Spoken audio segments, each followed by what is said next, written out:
Bab 46. Mendekati luar ibu kota yang merupakan wilayah istana kerajaan, tiba-tiba terdengar terompet dari tanduk bis yang ditiup oleh salah satu prajurit. Tak hanya sampai di situ saja, kemudian terlihat di sepanjang jalan menuju istana terdapat banyak sekali prajurit yang sudah berbaris rapi di sisi kiri dan kanan jalan sampai ke depan pintu gerbang istana. Hal itu terjadi karena laporan dari pengawal sebelumnya saat di gerbang ibu kota. Setelah laporan tersebut tiba di telinga sang raja, maka raja pun memerintahkan ribuan prajuritnya untuk menyambut rombongan itu. "Selamat datang kembali Tuan Putri, mari kami kawal Anda dan rombongan Anda untuk kembali ke istana," ucap salah satu jenderal sambil mengepalkan tangannya memberikan hormat ke arah sang putri dan rombongannya. Tubuh sang jenderal sedikit bergetar saat menatap King Lang yang merupakan bis level 7 itu. Tapi ia berusaha menekan ketakutannya itu karena sang putri dan juga keenam pengawalnya menaiki serigala serupa saat ini. "Jenderal terlalu sungkan, maaf bila kedatangan kami merepotkan Anda dan pasukan," jawab Putri Yuan Ruer sambil melambaikan tangannya. Para penduduk yang menyaksikan itu dari kejauhan dibuat takjub dengan apa yang mereka saksikan saat ini. Apalagi melihat sikap sang putri yang sangat ramah sepanjang perjalanan ia melambaikan tangannya ke arah penduduk yang menyapanya. Para jenderal dan juga para prajurit yang berjejer rapi di tempat itu dibuat penasaran dengan ketiga sosok bertopeng yang bersama sang putri saat ini. Terlebih bis serigala yang dijadikan tunggangan saat ini bukanlah bis yang bisa dijinakkan semudah itu. Sosok Lin Fan dan kedua orang tuanya menjadi perbincangan saat ini di sana. Saat memasuki halaman istana setelah melewati gerbang sebelumnya, rombongan itu disambut oleh pelayan kepercayaan keluarga kerajaan.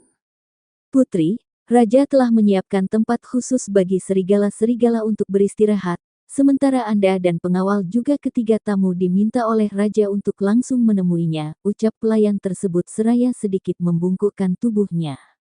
"Saudara, bisakah kamu menjelaskan ini pada mereka?" ucap Yuan Ruer menoleh pada Lin Fan, sebab ia tidak paham cara berkomunikasi dengan para serigala-serigala ini. Lin Fan mengangguk kemudian ia turun dari panggung serigala tunggangannya. Setelah itu ia membantu sang ibu untuk turun dari punggung King Lang. Tak lupa juga ia membantu Putri Yuan Ruer turun dari serigala tunggangannya setelah melihat tatapan sang putri padanya. Setelah semua turun, Lin Fan mengelus kepala King Lang. "King Lang, kamu ikutlah dengannya bawa saudara-saudaraku yang lainnya untuk beristirahat di tempat yang akan ia tunjukkan pada kalian nantinya. Tunggu aku di sana, setelah aku selesai di dalam, aku akan langsung menemui kalian lagi." Lin Fan menunjuk ke arah pelayan kepercayaan raja yang sebelumnya mengatakan sudah menyiapkan tempat untuk King Lang dan yang lainnya. Kemudian ia menjelaskan pada King Lang agar mengikuti orang tersebut untuk beristirahat. "Paman tidak perlu takut. Silahkan pandu mereka ke tempat yang sudah Raja siapkan. Mereka tidak akan memakan paman, paling hanya meminum darah paman sedikit karena mereka belum minum apapun selama perjalanan sebelumnya." Lin Fan menatap ke arah pelayan raja yang nampak takut kepada kelompok King Lang itu. Tapi bukannya menenangkannya, Lin Fan malah sengaja menggodanya. Membaut pelayan tersebut langsung pucat wajahnya sebab ia menganggap serius ucapan Lin Fan itu. Ling Hua yang melihat kelakuan sang putera itu hanya menggelengkan kepalanya, berbeda dengan Lin Juan yang nampak menikmati pertunjukan tersebut, karena sifat keduanya yang memang memiliki kesamaan yaitu jahil. "Paman tidak perlu takut, Saudara Fan hanya bercanda, silahkan paman bawa mereka ke tempatnya, karena kami akan segera masuk." Yuan Ruer yang melihat pelayan kepercayaan ayahnya itu tidak bergerak dari tempatnya karena ketakutan itu pun mau tak mau angkat bicara. Sementara keenam pengawal yang ada di sisinya hanya tertawa kecil, karena mereka sedikitnya sudah tahu mengenai sifat Lin Fan selama kebersamaan mereka beberapa hari ini. Barulah setelah sang putri angkat suara, pelayan tersebut berani melangkahkan kakinya dan mulai membawa King Lang dan yang lainnya menuju ke tempat yang sudah disiapkan. "Faner, lihat apa yang kamu perbuat pada pelayan itu," ucap Ling Hua menatap ke arah sang putra yang nampak masih tertawa tersebut. Meskipun ia menggunakan topeng saat ini, itu masih terlihat dari kedua pundaknya yang bergerak naik turun saat ini. "Hehehe, maaf ibu." Habisnya Faner melihat paman sebelumnya sangat takut dengan Lang dan yang lainnya. jadi aku kerjain saja sekalian." Lin Fan hanya tertawa canggung saat dimarahi oleh ibunya, kemudian ia melihat ke arah Putri Yuan Ruer. "Putri, tolong sampaikan permohonan maafku pada paman sebelumnya, dan berikan juga ini sebagai hadiah dari permintaan maafku ini." Lin Fan menyerahkan satu cincin penyimpanan pada Yuan Ruer untuk diberikan pada pelayan sebelumnya sebagai permintaan maafnya. "Saudara apa ini?" tanya Yuan Ruer penasaran dengan isinya. "Bukan apa-apa, hanya ada beberapa pil level 1 hingga level 3. Selebihnya tidak ada yang spesial, paling hanya ada beberapa ratus ribu koin emas di sana," jawab Lin Fan santai. Bang! Kepala mereka semua berdengun. Setelah ucapan itu keluar dari mulut Lin Fan, baik Putri Yuan Ruer dan juga keenam pengawal dibuat sedikit iri dengan keberuntungan sang pelayan. "Baiklah, nanti akan aku berikan sendiri pada pelayan itu. Saat ini mari kita masuk, Paman Bibi." Setelah menyimpan cincin pemberian Lin Fan sebelumnya, Yuan Ruer langsung menggandeng tangan Lin Juan dan Ling Hua, dan membawanya masuk menuju ke dalam istana, diikuti oleh Lin Fan dan keenam pengawal di belakangnya. Saat mereka memasuki istana, di dalam sana sudah ditunggu oleh sosok pria paruh baya dengan aura agung di singgasananya. Di sampingnya terdapat wanita cantik memiliki fitur wajah yang sangat mirip dengan wajah Yuan Ruer. Mereka berdua adalah Raja Yuan Zhou dan Permaisuri Yuan Luer, yang dari tadi sudah menunggu kedatangan sang putri bersama rombongannya.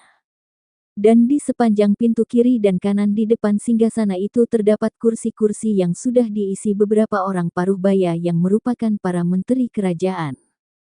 Tampak beberapa wajah para petinggi kerajaan di sana menatap penuh tanya ke arah Lin Fan dan keluarganya. Tapi dari semua itu terdapat beberapa menteri yang menatap dengan penuh kebencian dan tatapan membunuh pada rombongan tersebut, dan tentunya semua itu tidak luput dari perhatian Lin Fan dan kedua orang tuanya, tapi mereka tidak berkomentar apa-apa saat ini, membiarkan itu setidaknya untuk saat ini. Bab 47. Bruk, keenam pengawal itu pun langsung berlutut dengan satu kaki ditekuk ke belakang di depan raja dan permaisuri sebelum kemudian mereka dengan serempak berucap. "Pengawal Putri Yuan Ruer kembali menghadap raja dan permaisuri," ucap mereka serempak. "Kalian bangunlah," pinta Raja Yuan Zhou. Kemudian setelah mereka bangun, mereka berenam langsung menyingkir ke samping untuk memberikan ruang pada sang putri untuk menyapa raja dan permaisuri. "Yuan Ruer, menghadap ayah dan ibu," ucap Yuan Ruer sambil membungkukkan tubuhnya tanpa berlutut seperti pengawal sebelumnya. "Putriku, selamat datang kembali. Kemarilah duduk di samping ibumu." Raja Yuan Zhou menatap sang putri dengan lembut. Setelah kepergian Putri Yuan Ruer, barulah Lin Juan memimpin keluarganya untuk menghadap ke Raja Yuan Zhou dan Permaisuri Yuan Luer. Keluarga Lin menghadap Yang Mulia Raja dan Permaisuri. Lin Juan menangkupkan tangannya tanpa membungkukkan tubuhnya, diikuti oleh Ling Hua dan juga Lin Fan. Sontak apa yang dilakukan oleh mereka bertiga langsung mendapatkan kemarahan dari para menteri yang menyaksikan itu dari belakang ketiganya, terlebih lagi bagi beberapa menteri yang sepertinya memiliki dendam kepada ketiganya. Belum sempat sang raja mengucapkan sepatah kata pun untuk menyambut ketiganya, tiba-tiba terdengar suara nyaring dari tempat para menteri berada. "Kurang ajar! Cepat berlutut, beraninya kalian keluarga kecil tidak menaruh hormat pada Yang Mulai Raja dan Permaisuri," ucap salah satu menteri bernama Siba yang merupakan dari keluarga besar ibu kota yaitu klan Si. Mendapatkan teriakan seperti itu, Lin Juan, Lin Fan dan juga Ling Hua tidak meresponnya sama sekali. Ketiganya masih dalam posisi sama, bahkan tak menoleh sedikit pun ke belakang. "Yang Mulia, tolong hukum bajingan dari keluarga Lin ini karena sudah tidak sopan dengan Anda," pinta Siba pada Yuan Zhou yang dari tadi tidak bersuara di singgasananya. Putri Yuan Ruer dan keenam pengawal yang menyaksikan itu hanya diam, tapi terlihat jelas raut kekhawatiran di wajah cantik sang putri karena takut paman dan bibinya kecewa padanya akibat ulah menteri kerajaannya tersebut. Sementara Raja Yuan Zhou tidak mengatakan apa-apa. Dia ingin menyaksikan sendiri apa yang akan dilakukan oleh ketiga orang yang sudah menyelamatkan putrinya itu. Bahkan rumor yang ia dengan ketiga orang tersebutlah yang memiliki bis serigala yang ditunggangi sang putri dan pengawalnya ke istana ini.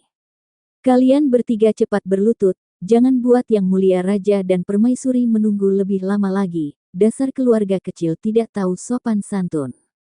Blus. Deretetete. Saat kata-kata itu keluar dari mulut Menteri Siba, tiba-tiba muncul tekanan mengerikan hingga mengguncang ruangan itu, bahkan sang raja pun dibuat jatuh dari singgasananya akibat tekanan tersebut. Nasib yang lebih mengenaskan pun dialami oleh para menteri yang berada di belakang, apalagi Menteri Siba dan juga beberapa menteri yang sebelumnya sempat memberikan tatapan membunuh ke arah Lin Juan dan keluarganya.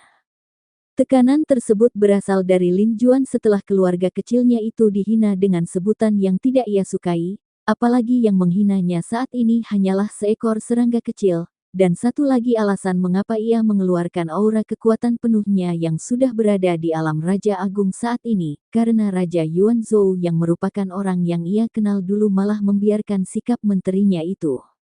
Raja Yuanzhou, aku datang ke istana ini untuk mengantarkan ruer kecil kepadamu. Tapi apa yang aku dapatkan setelah tiba di sini sungguh sangat membuatku tidak bisa berkata-kata, bahkan kau hanya diam saja saat penyelamat putrimu dihina oleh menterimu, apakah ini sikap Raja Yuanzhou yang aku kenal dulu? Ucap Lin Juan dingin tanpa menghilangkan tekanan yang ia keluarkan itu, hanya ada 10 orang yang tidak tertekan dengan auranya saat ini, yaitu ke-6 pengawal. Permaisuri dan Putri Yuan Ruer dan 2 orang lainnya tentu saja sang istri dan juga putranya Lin Fan yang nampak berdiri tegak di sampingnya.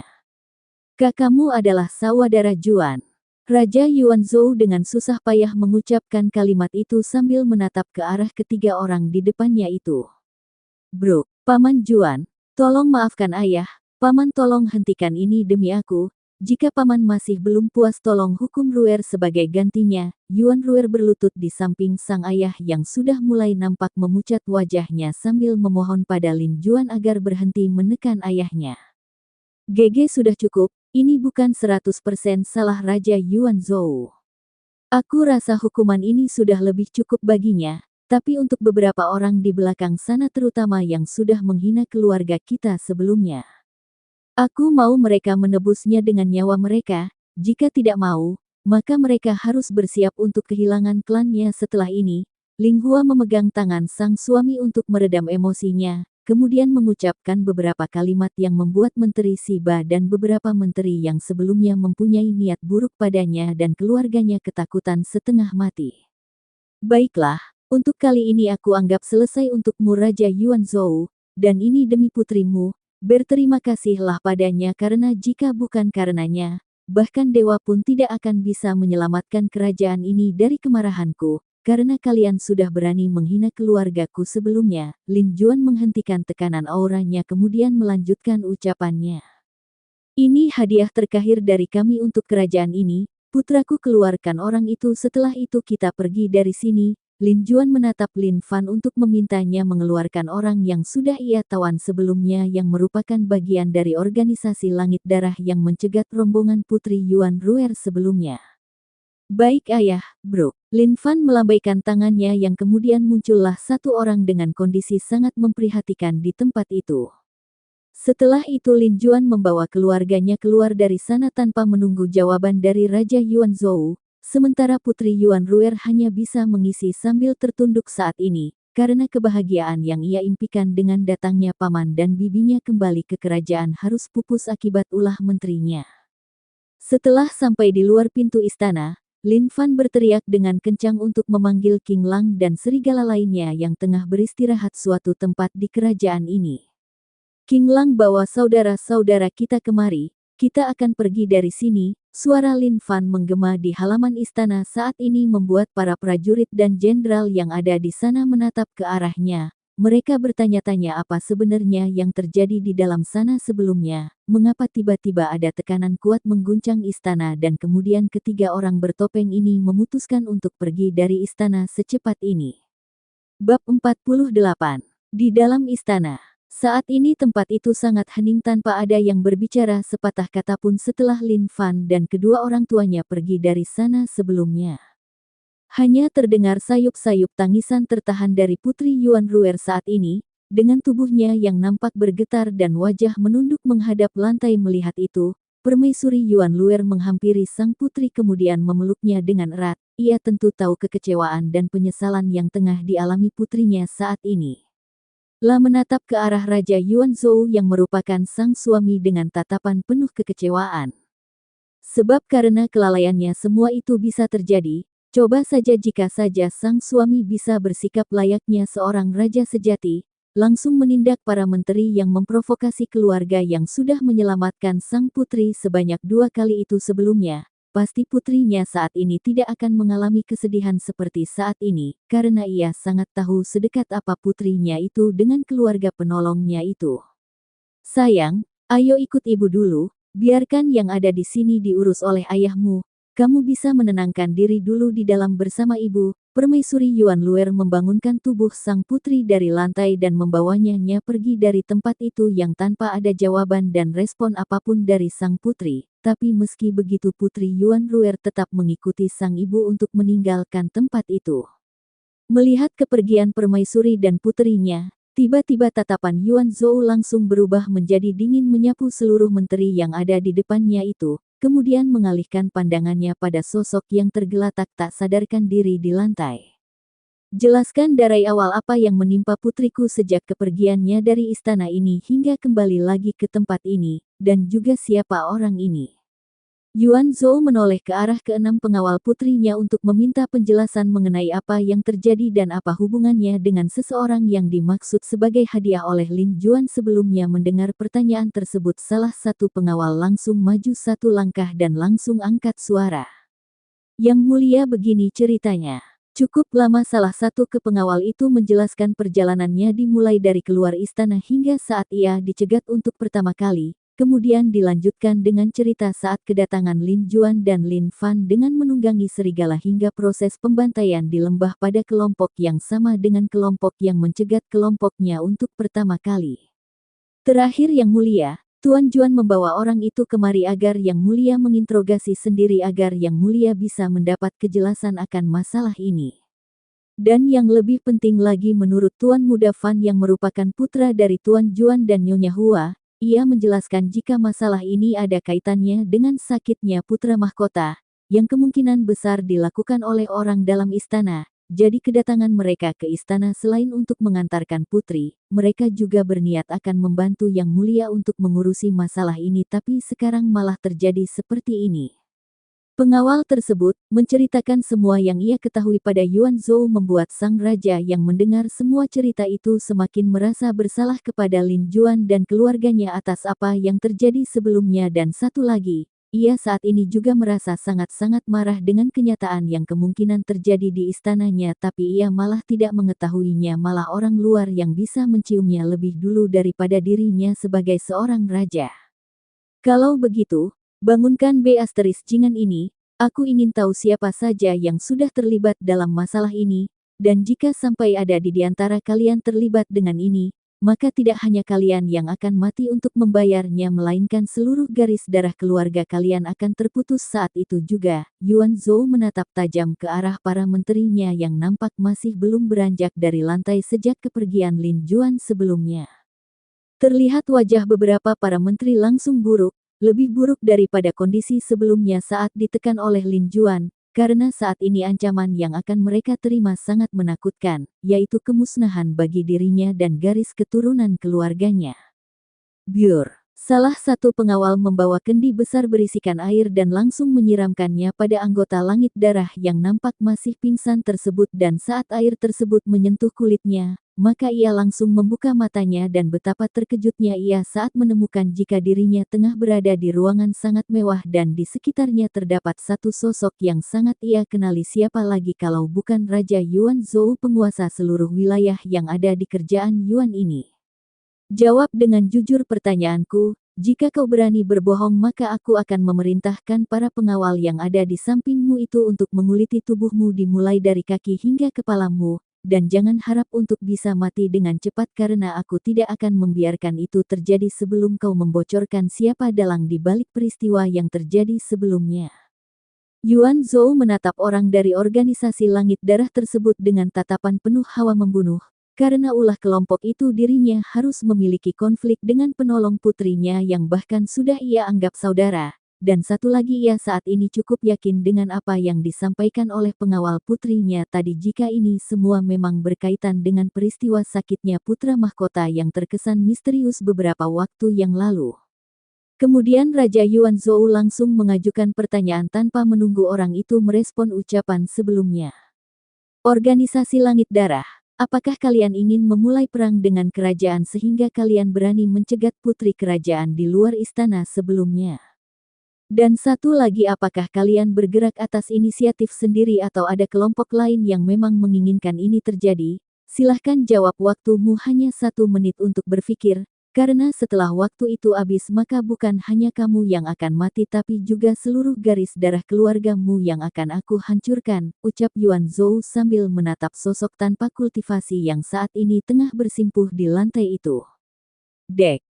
Setelah kalimat ini keluar dari mulut Raja Yuan, terdapat perubahan ekspresi dari beberapa menteri yang menyaksikan interogasi tersebut, bahkan dengan sembunyi-sembunyi nampak ada yang memberikan ancaman pada orang yang tengah bersimpuh di lantai tersebut agar tidak membocorkan informasi itu pada raja. Tapi apakah orang itu akan patuh pada ancaman tersebut sedangkan keluarganya yang akan menjadi taruhannya saat ini? Jawabannya tentu saja tidak. Bahkan saat ini terlihat wajah orang itu nampak terlihat tersenyum penuh kebencian pada beberapa menteri yang dari tadi sengaja mengancamnya. Karena waktunya hanya 1 menit untuknya berpikir sebelum menjawab, maka ia langsung mendongakkan kepalanya menatap ke arah sang raja bersiap untuk menjawab pertanyaan sebelumnya tanpa berniat menyembunyikan apapun lagi karena ia sudah tidak memiliki keberanian untuk menutupi hal itu dari sang raja. Bab 49. Beralih dari ketegangan yang terjadi di istana saat ini. Di tempat lain, tepatnya di penginapan yang ada ibu kota, terlihat 3 orang tengah bersenda gurau di dalam sebuah kamar megah dengan 2 tempat tidur besar berada di dalam kamar tersebut. Ketiga orang itu siapa lagi kalau bukan Lin Fan dan kedua orang tuanya. Ayah, ibu, ada yang ingin aku tunjukkan pada kalian, ucap Lin Fan para Lin Juan dan Ling Hua yang saat ini sama-sama tidak menggunakan topeng saat ini karena sebelumnya baru saja mengadakan pesta kecil-kecilan setelah meninggalkan istana. Yang sebenarnya kepergian ketiganya dari istana sebelumnya bukan karena mereka marah pada raja. Tapi karena Lin Juan ingin melihat seperti apa tindakan yang akan dilakukan oleh saudaranya setelah peristiwa itu. Jika ia berani memulai pembersihan besar-besaran pada hama yang ada di kerajaannya maka Lin Juan akan mengulurkan tangannya untuk membantunya, tapi jika sang raja tidak berani melakukan itu maka ia tidak ingin repot-repot mengurusi kerajaan itu, karena bagi Lin Juan, seorang raja tanpa taring untuk menggigit para pembuat onar di kerajaannya tidak layak ia perhatikan meskipun ia dan keluarganya ada hubungan dengan mereka sebelumnya. Setelah Lin Fan mengatakan itu, ia mengontrol cincin naga hitam miliknya agar menarik ia dan kedua orang tuanya untuk memasuki dunia kecil yang ada di dalam cincin tersebut. Wush, wush, wush. Ketiganya muncul di padang rumput luas tak jauh dari kebun herbal milik Lin Fan yang berada di dalam dunia kecil di dalam cincin naga hitam miliknya. Juga terlihat satu istana megah berdiri sendiri tanpa ada bangunan lain di sekitarnya. Hanya ada air mancur dan ornamen khas istana kerajaan di sana. Di sekitar kerajaan itu terlihat Lang dan kelompoknya tengah bermain di padang rumput hijau sekeliling istana megah tersebut. Sontak pemandangan itu membuat takjub 2 pasang mata yang baru pertama kali menyaksikan hal menakjubkan seperti itu. Apakah ini dunia kecil yang kamu maksud sebelumnya? Tanya Ling Hua memandangi sang putra yang ada di sampingnya. Begitu juga dengan sang suami yang melakukan hal yang sama dengan apa yang ia lakukan saat ini. Ibu benar, ini memang dunia kecil yang aku miliki yang berada di dalam cincin milikku. Bagaimana ibu, ayah, apakah kalian menyukainya? Lin Fan mengangguk membenarkan pertanyaan sang ibu, kemudian ia menanyakan pendapat kedua orang tuanya mengenai dunia kecilnya ini. Sangat bagus, tempat ini sangat cocok untuk jadi tempat tinggal ayah dan ibumu. Jadi bagaimana, apakah kamu keberatan dengan itu? Jawab Lin Juan menatap sang putra. Ayah jangan bercanda, bahkan jika ayah dan ibu meminta tempat ini dan semua isinya sekaligus aku tidak akan keberatan sama sekali, apalagi hanya untuk tinggal di sini. Mendapatkan pertanyaan itu, Lin Fan buru-buru menjawabnya dengan tegas, karena jangankan hanya tinggal, jika kedua orang tuanya itu mau maka ia akan dengan senang hati untuk memberikan tempat ini. Bagus, itu jawaban yang ingin kami dengar, tapi apakah ucapanmu sebelumnya mengenai akan memberikan seluruh tempat ini pada kami bisa dipercaya? Tanya Lin Juan lagi, terlihat ia menaik-naikkan alisnya dengan raut wajah konyol pada sang putra membuat Lin Fan dibuat tidak nyaman dengan itu. Karena ia tahu jika sang ayah saat ini tengah merencanakan sesuatu di balik pertanyaan yang diajukan sebelumnya.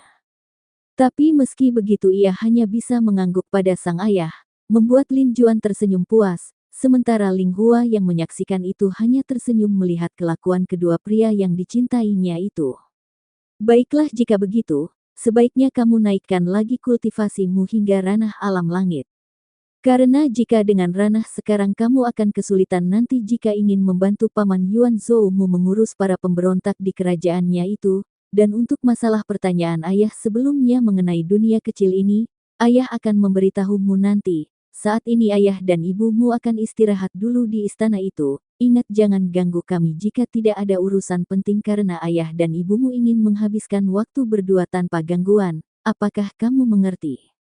Lin Juan menatap ke arah Lin Fan dengan mimik wajah serius, tapi di balik itu ada sedikit senyum tipis di bibirnya.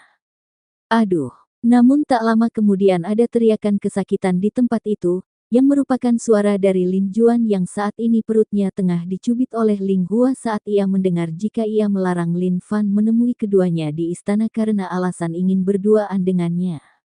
Ling Hua sangat malu saat ini pada sang putra akibat ucapan suaminya itu. Bagaimana laki-laki ini bisa tidak tahu malu membicarakan hal-hal seperti ini di depan putra kesayangannya?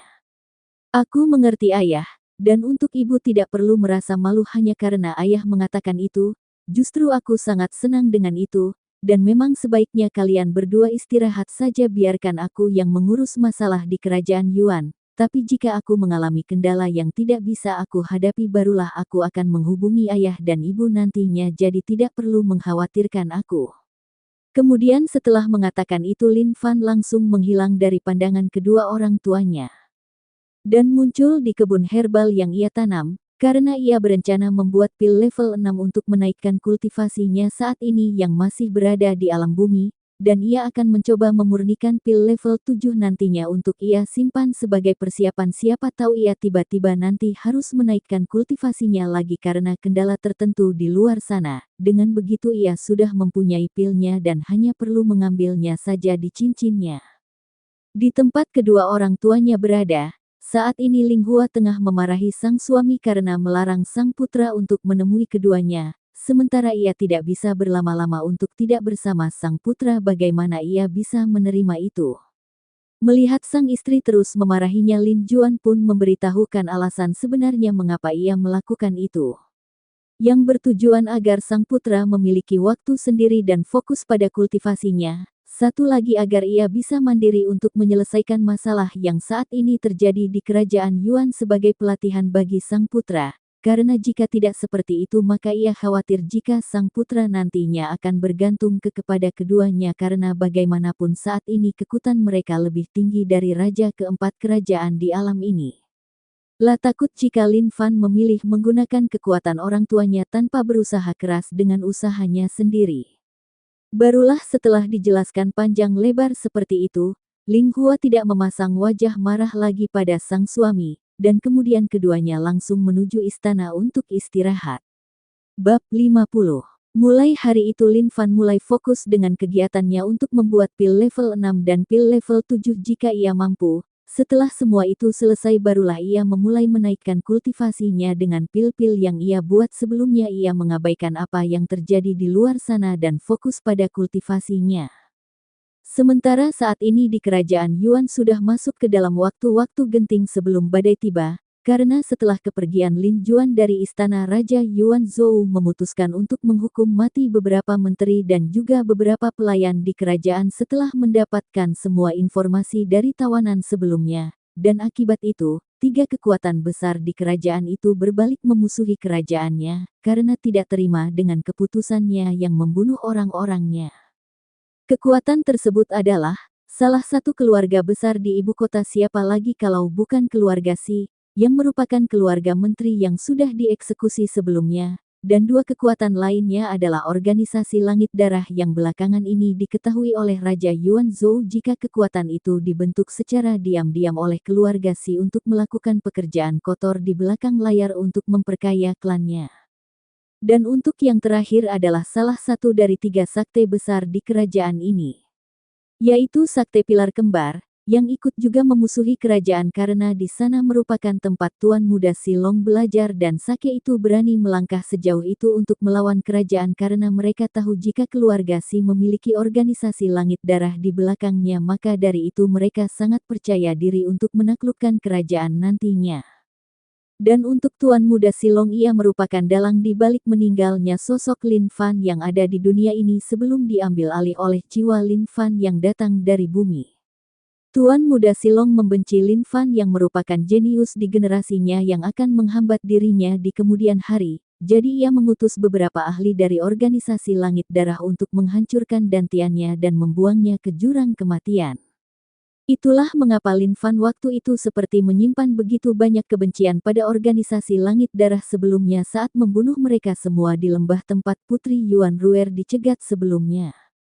Dan beritanya saat ini kediaman Kalan Si di ibu kota sudah kosong tanpa penghuni setelah berita kematian sang menteri tersebar. Mereka kini sudah tinggal di Sakte Menara Kembar tempat Tuan Muda keluarga itu belajar membuat Raja Yuanzhou yang mendengar itu semakin murka pada keluarga tersebut. Di istana, tepatnya di ruangan khusus keluarga kerajaan kini sudah berkumpul 4 orang, yang mana ada 1 orang tambahan lagi di saja yang merupakan putra mahkota yang sudah sembuh setelah diminumkan pil pemberian dari Lin Fan pada Putri Yuan Ruer sebelumnya. Ayah, apakah tidak ada kabar dari paman dan bibi di mana mereka tinggal saat ini? Tanya putra mahkota Yuan Tian pada sang ayah. Ia menanyakan keberadaan Lin Juan dan Ling Hua saat ini karena sangat merindukan mereka juga sama seperti sang adik karena ia juga dekat dengan keduanya lebih tepatnya dengan Lin Juan sementara sang adik lebih dekat dengan Ling Hua. Tidak ada, ayah hanya menemukan keberadaan terakhir ketiganya di salah satu penginapan di ibu kota, tapi setelah orang kepercayaan ayah periksa kamar tempat mereka menginap ternyata sudah kosong. Padahal satu penuturan orang penginapan itu masa sewa kamar tersebut masih tersisa sangat lama, membuat ayah bingung dengan itu. Karena menurut resepsionis yang menerima ketiganya, mereka berpesan untuk tidak mengganggu ketiganya sampai masa sewa kamarnya habis, jawab Yuanzhou menjelaskan hasil pencariannya pada Lin Juan dan keluarganya pada sang putra. Paman Juan, apakah aku tidak akan bertemu denganmu lagi? Yuan Tian hanya bisa mendesah pasrah dengan keadaan saat ini, terlebih ia juga begitu penasaran dengan sosok Lin Fan yang bahkan membuat sang adik sangat bersedih karena kepergiannya itu. Kita kesampingkan dulu masalah ini, saat ini masih ada yang lebih penting dari itu. Karena kerajaan saat ini tengah dalam masa kritisnya untuk menghadapi ketiga kekuatan yang berniat melawan kerajaan ini. Semoga saja kerajaan ini bisa bertahan setelah ini semua berhasil dilewati, karena jika hanya organisasi Langit Darah dan klan Si maka itu masih bisa kerajaan ini tangani meski harus mengorbankan prajurit dalam peperangan itu, tapi ini masalahnya Sakte Menara Kembar tempat di mana Tuan Muda keluarga Si belajar malah ikut bergabung untuk memusuhi kita, dan hal itulah yang membuat ayah pusing saat ini. Yuanzhou memijit kepala saat memikirkan nasib kerajaannya ke depannya. Bahkan jika ia pada akhirnya memenangkan pertarungan ini pun, masalah ini tidak akan berhenti sampai di sana karena pasti akan ada banyak pihak yang memanfaatkan kesempatan itu untuk menargetkan kerajaannya setelah melemahnya kerajaan akibat perang tersebut. Kita hanya bisa bersiap jika sewaktu-waktu mereka memutuskan untuk memulai perang dengan kita, karena kita tidak bisa melakukan serangan secara langsung pada mereka. Sebab jika itu terjadi maka istana dan ibu kota akan menjadi target mereka saat kita meninggalkan keduanya. Dan untuk itu ayah menugaskanmu untuk memimpin beberapa jenderal dan prajurit untuk berpatroli di sekitar ibu kota, tempatkan beberapa mata-mata di tempat strategis agar setiap ada gerakan mencurigakan menuju ibu kota kita bisa langsung mengetahuinya. Yuanzhou menatap putra mahkota dengan serius saat mengatakan itu. Ayah tenang saja. Karena aku sudah sembuh sekarang, maka sudah waktunya untukku untuk terjun langsung untuk membantu kerajaan dari setiap ancaman yang akan membahayakan istana dan ibu kota. Yuan Tian menjawab dengan tegas untuk menerima tugas tersebut dari sang ayah. Baiklah, kamu bisa memulainya dari sekarang, tapi jangan buat kegaduhan yang tidak perlu agar penduduk ibu kota tidak panik. Karena sebisa mungkin ayah tidak mau memberitahu hal ini pada mereka agar tidak ada kepanikan di sana, dan jangan gegabah karena bisa saja di antara mereka sudah ada yang menyusup di ibu kota saat ini. Yuan Zhou menatap sang putra dengan lembut, karena jujur saja ia sebenarnya tidak mau menugaskan sang putra untuk misi tersebut, tapi mau bagaimana lagi, keadaanlah yang saat ini mendorongnya untuk melakukan hal itu. Baik, aku akan pergi sekarang. Jika begitu, ayah, ibu dan juga kamu adikku, aku pamit. Setelah itu Yuan Tian langsung bergegas meninggalkan tempat itu untuk mengurus tugas yang diberikan ayahnya itu. Maafkan ayah putriku, ayah tidak bisa mencari paman dan bibimu dulu karena keadaan sedang tidak berpihak pada kita saat ini. Tapi ayah janji setelah masalah ini selesai, ayah sendiri yang akan turun langsung untuk menjemput dan meminta maaf pada mereka. Yuan Zhou menatap putrinya Yuan Ruer dengan tatapan rumit, sebab sang putri tidak mau bicara apapun setelah kepergian Lin Juan dan keluarganya dari kerajaan ini. Hal ini sama persis dengan apa yang terjadi belasan tahun yang lalu saat putrinya masih kecil. 3 hari kemudian di penginapan ibu kota, tepatnya di kamar tempat Lin Fan dan keluarganya tinggal. Saat ini Lin Fan sudah selesai dengan latihan tertutupnya dan kultivasinya sudah mencapai alam langit bintang 5, dan untuk kekuatan fisiknya sudah setara dengan kekuatan kultivator alam prajurit agung bintang 1. Dengan kekuatanku saat ini, setidaknya jika aku bertemu dengan kultivator seperti Paman Yuan Zhou, aku masih memiliki kepercayaan diri untuk melawannya. Bahkan jika situasi terburuk sekalipun aku masih bisa meloloskan diri dari itu. Lin Fan menatap keluar jendela, tatapannya lurus ke arah istana kerajaan. Baiklah, waktunya turun untuk mencari informasi terkait situasi di kerajaan ini, dan waktunya untukku mengunjungi paviliun naga malam yang ada di ibu kota ini, karena aku yakin mereka memiliki informasi detailnya mengenai situasi yang terjadi di kerajaan Yuan akhir-akhir ini. Lin Fan memakai topeng hitamnya, kemudian langsung bergegas turun dari lantai atas tempat kamarnya berada untuk menuju paviliun naga malam yang ada di ibu kota ini. Bab 51. Di sepanjang jalan Lin Fan mendapatkan tatapan dari berbagai pasang mata dari pengunjung ataupun para pekerja di penginapan tersebut. Tapi Lin Fan tidak mau repot-repot dengan itu, ia langsung berjalan keluar dari penginapan itu untuk menuju paviliun naga malam yang terletak di tengah-tengah ibu kota. Karena memang saat ini paviliun tersebut menjadi pusat bagi seluruh kultivator maupun orang biasa untuk menemukan kebutuhan mereka di sana, baik dari sumber daya kultivasi, senjata, kitab teknik, dan informasi. Lin Fan yang tengah menuju paviliun itu tidak sulit untuk menemukan lokasinya, karena banyak pejalan kaki di ibu kota rata-rata membicarakan paviliun tersebut. 15 menit kemudian Lin Fan sudah tiba di depan paviliun tersebut. Tanpa menunggu lama ia langsung memasuki tempat itu, dan langsung menuju ke meja salah satu resepsionis yang kebetulan tidak lagi melayani pelanggannya seperti meja-meja yang lainnya. "Permisi Nona, apakah manajer di sini ada?" tanya Lin Fan saat sudah tiba di meja resepsionis itu. Sementara untuk resepsionis yang mendapatkan pertanyaan dari sosok bertopeng yang tiba-tiba muncul di hadapannya itu, tidak langsung menjawabnya melainkan memindai tubuh Lin Fan dari atas hingga bawah. Kemudian setelah ia tidak menemukan kejanggalan apapun dari sosok Lin Fan barulah ia berbicara. "Maaf Tuan, apakah Anda sudah membuat janji dengan manajer kami?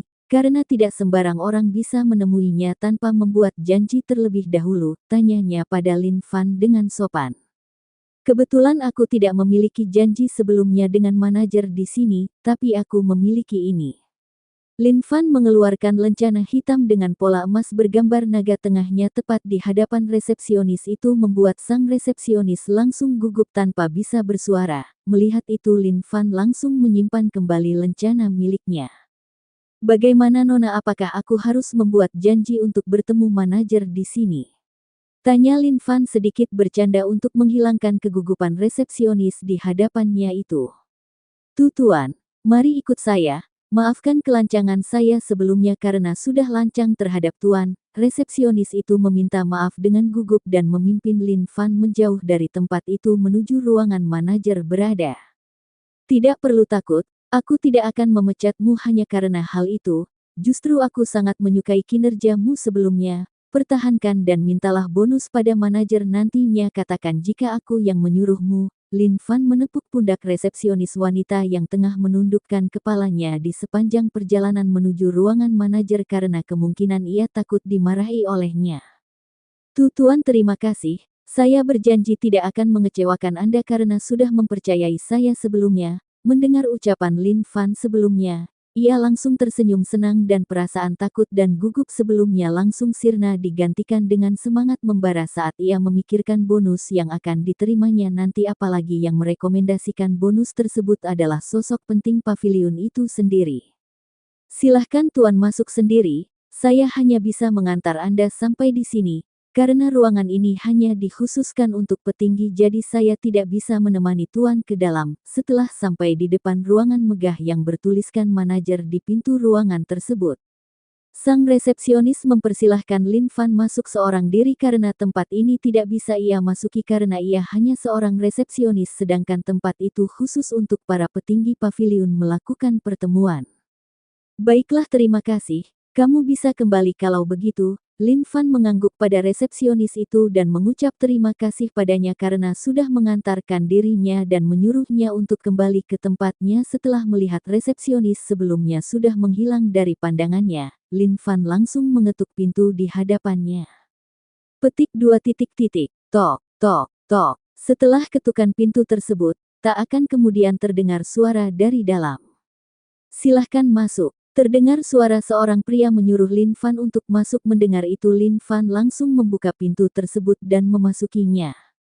Kruriek. Saat ini Lin Fan sudah berada di dalam ruangan megah tersebut, di mana di kejauhan di hadapannya, tepatnya di sebuah meja besar tengah duduk seorang dengan kisaran usia 30 tahunan nampak fokus membaca laporan-laporan di tangannya dan nampak ada juga setumpuk kertas yang kemungkinan dokumen penting ada di sana juga di meja itu. Saking fokusnya orang tersebut sampai-sampai Lin Fan yang sudah duduk di sofa di depannya tidak ia perhatikan. Paman, bisa berhenti sebentar, karena ada sesuatu yang ingin aku bicarakan dengan Paman saat ini. Lin Fan yang melihat orang di depannya itu masih tidak menyadari kehadirannya langsung membuka suara agar orang itu berhenti. Orang yang dipanggil Paman oleh Lin Fan itu merupakan manajer di pavilion cabang yang ada di ibu kota ini. Dan ia merupakan saudara kandung dari manajer Citatu yang mengelola pavilion pusat di kota Naga. Mendengar ada suara orang lain di ruangannya, pria itu langsung mengangkat kepalanya dan mendapati sesosok pria bertopeng tengah mantap ke arahnya. Siapa kamu? Apakah kamu orang sebelumnya yang mengetuk pintu ruangan ini? Tanyanya kaget, sebab ia kira orang sebelumnya yang mengetuk ruangannya adalah bawahannya yang biasanya datang untuk melaporkan perkembangan pavilion ini, tapi yang tidak ia duga malah orang lain dengan menggunakan topeng hitam yang saat ini berada di ruangannya. Paman tidak usah memasang sikap waspada seperti itu karena aku bukan musuh, dan kedatanganku kali ini untuk mencari informasi di sini. Dan satu lagi, tolong laporkan pada Paman Tu jika aku saat ini mengunjungi pavilion di ibu kota agar ia tidak mengkhawatirkan aku lagi. Melihat tatapan waspada dari orang di depannya, Lin Fan hanya tersenyum dan langsung menjelaskan maksud kedatangannya dan siapa dirinya, dengan menyebutkan nama manajer Tu kenalannya.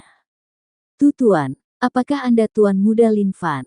Dengan gugup sang manajer bertanya dengan hati-hati pada Lin Fan setelah mendengar kalimat terakhir dari Lin Fan sebelumnya yang mengatakan jika ia merupakan kenalan dari saudaranya yang kebetulan menjadi manajer di pavilion pusat yang ada di kota Naga. Dan hanya satu orang yang memanggil saudaranya itu dengan sebutan paman di kerajaan ini karena mereka berdua hanyalah hidup berdua tanpa ada keluarga lagi. Jadi sosok di hadapannya ini seharusnya merupakan bos yang disebutkan oleh sang kakak padanya. Tidak usah gugup Paman, benar aku Lin Fan, jawab Lin Fan santai. Brak, bruk. Dengan panik sang manajer langsung bangun dari meja kerjanya dan langsung berlutut di lantai tepat di depan Lin Fan. Karena takut membuat sosok tuan mudanya itu marah akibat sikapnya sebelumnya, dan parahnya lagi ia tidak menyambutnya tadi. Bangunlah paman, tidak usah melakukan hal itu, ini berlaku untuk seterusnya, paman dilarang berlutut padaku. Lin Fan membangunkan sang manajer dan mendudukkannya di sofa tempat ia duduk sebelumnya. Paman, bisakah aku mengetahui mamamu, karena tidak sopan rasanya bagiku untuk terus berbicara denganmu sementara aku tidak mengetahui mamamu. Lin Fan dengan sopan berbicara dengan sang manajer yang ada di sampingnya agar sang manajer tidak terlalu tegang dan kaku saat menghadapinya. Bab 52. Tuan Muda, nama saya Ci Yuji, dan saya merupakan adik dari kakak Citatu yang Tuan Muda percayakan untuk menjaga paviliun pusat di kota Naga, ucap sang manajer menyebutkan namanya pada Lin Fan. Pantas aku merasakan ada perasaan akrab dengan paman, rupanya paman adalah adik dari paman Tu.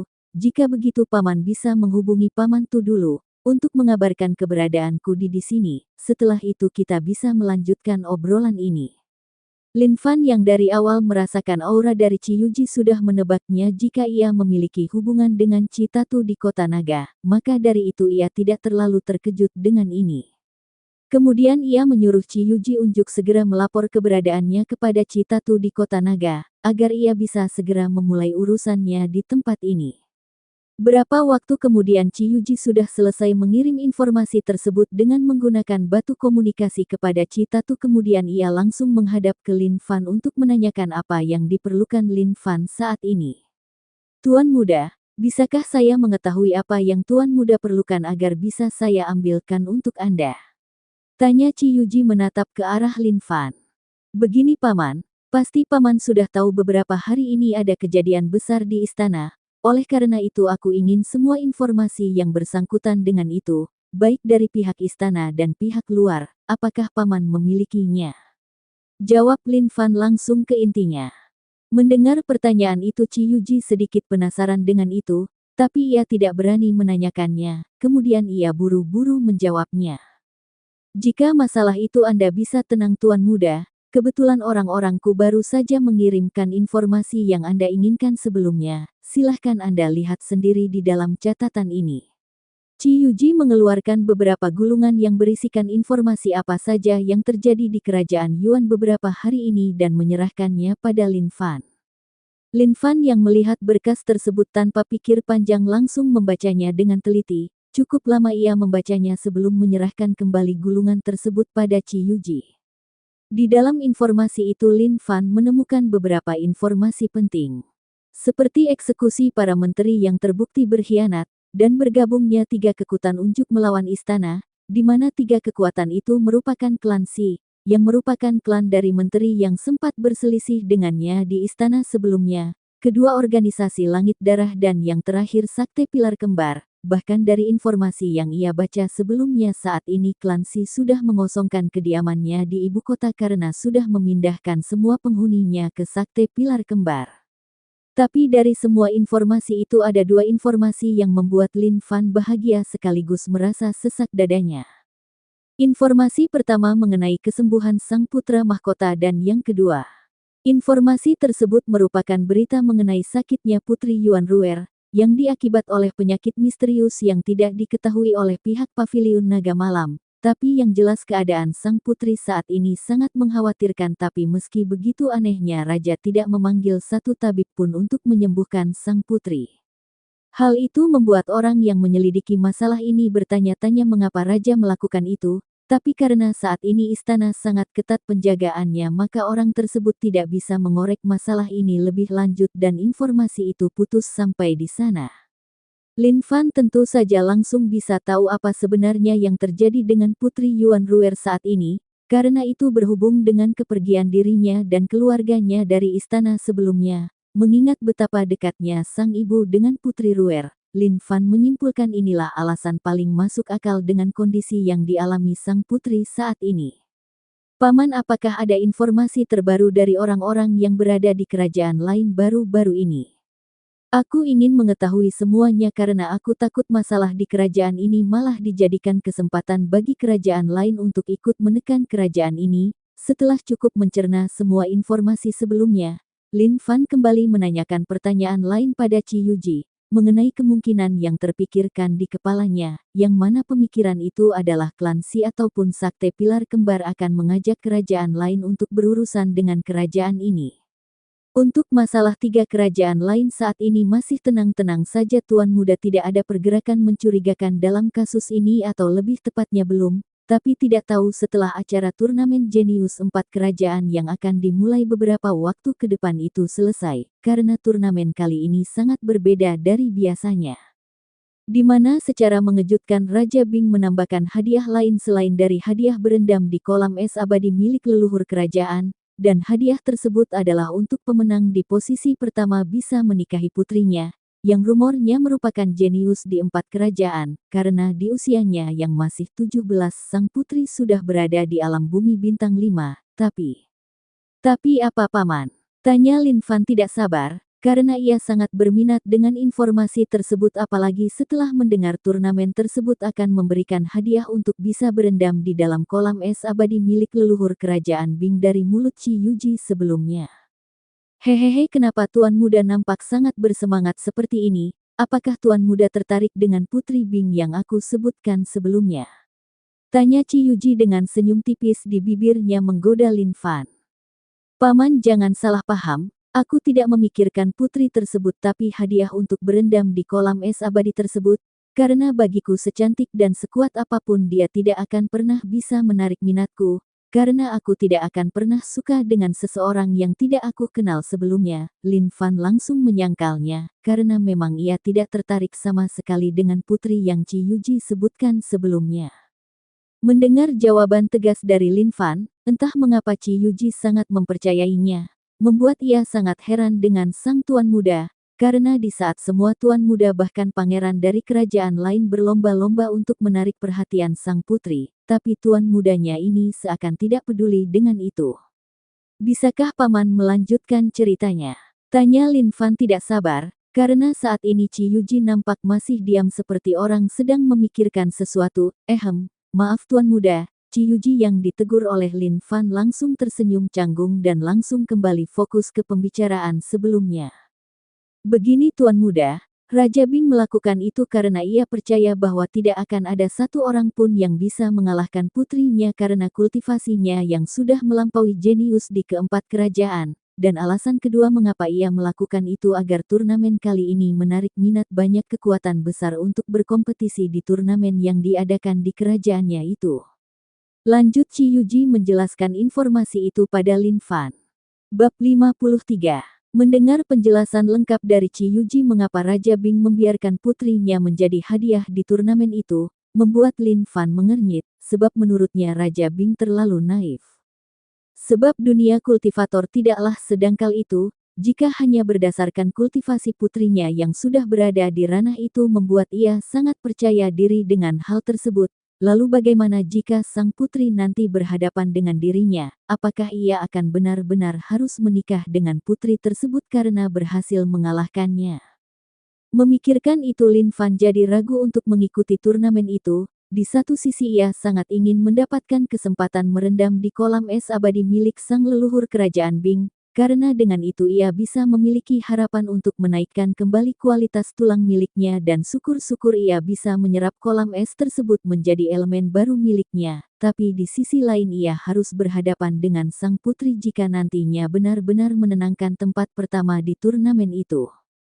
Apakah Raja Bing bodoh? Apakah dia pikir dengan sang putri memiliki kekuatan di alam bumi 5, ia sudah merasa tidak terkalahkan? Benar-benar pemikiran konyol. Lin Fan hanya bisa menggerutu dengan kesal saat memikirkan hadiah tambahan itu. Tapi tidak dengan seseorang yang berada di sampingnya.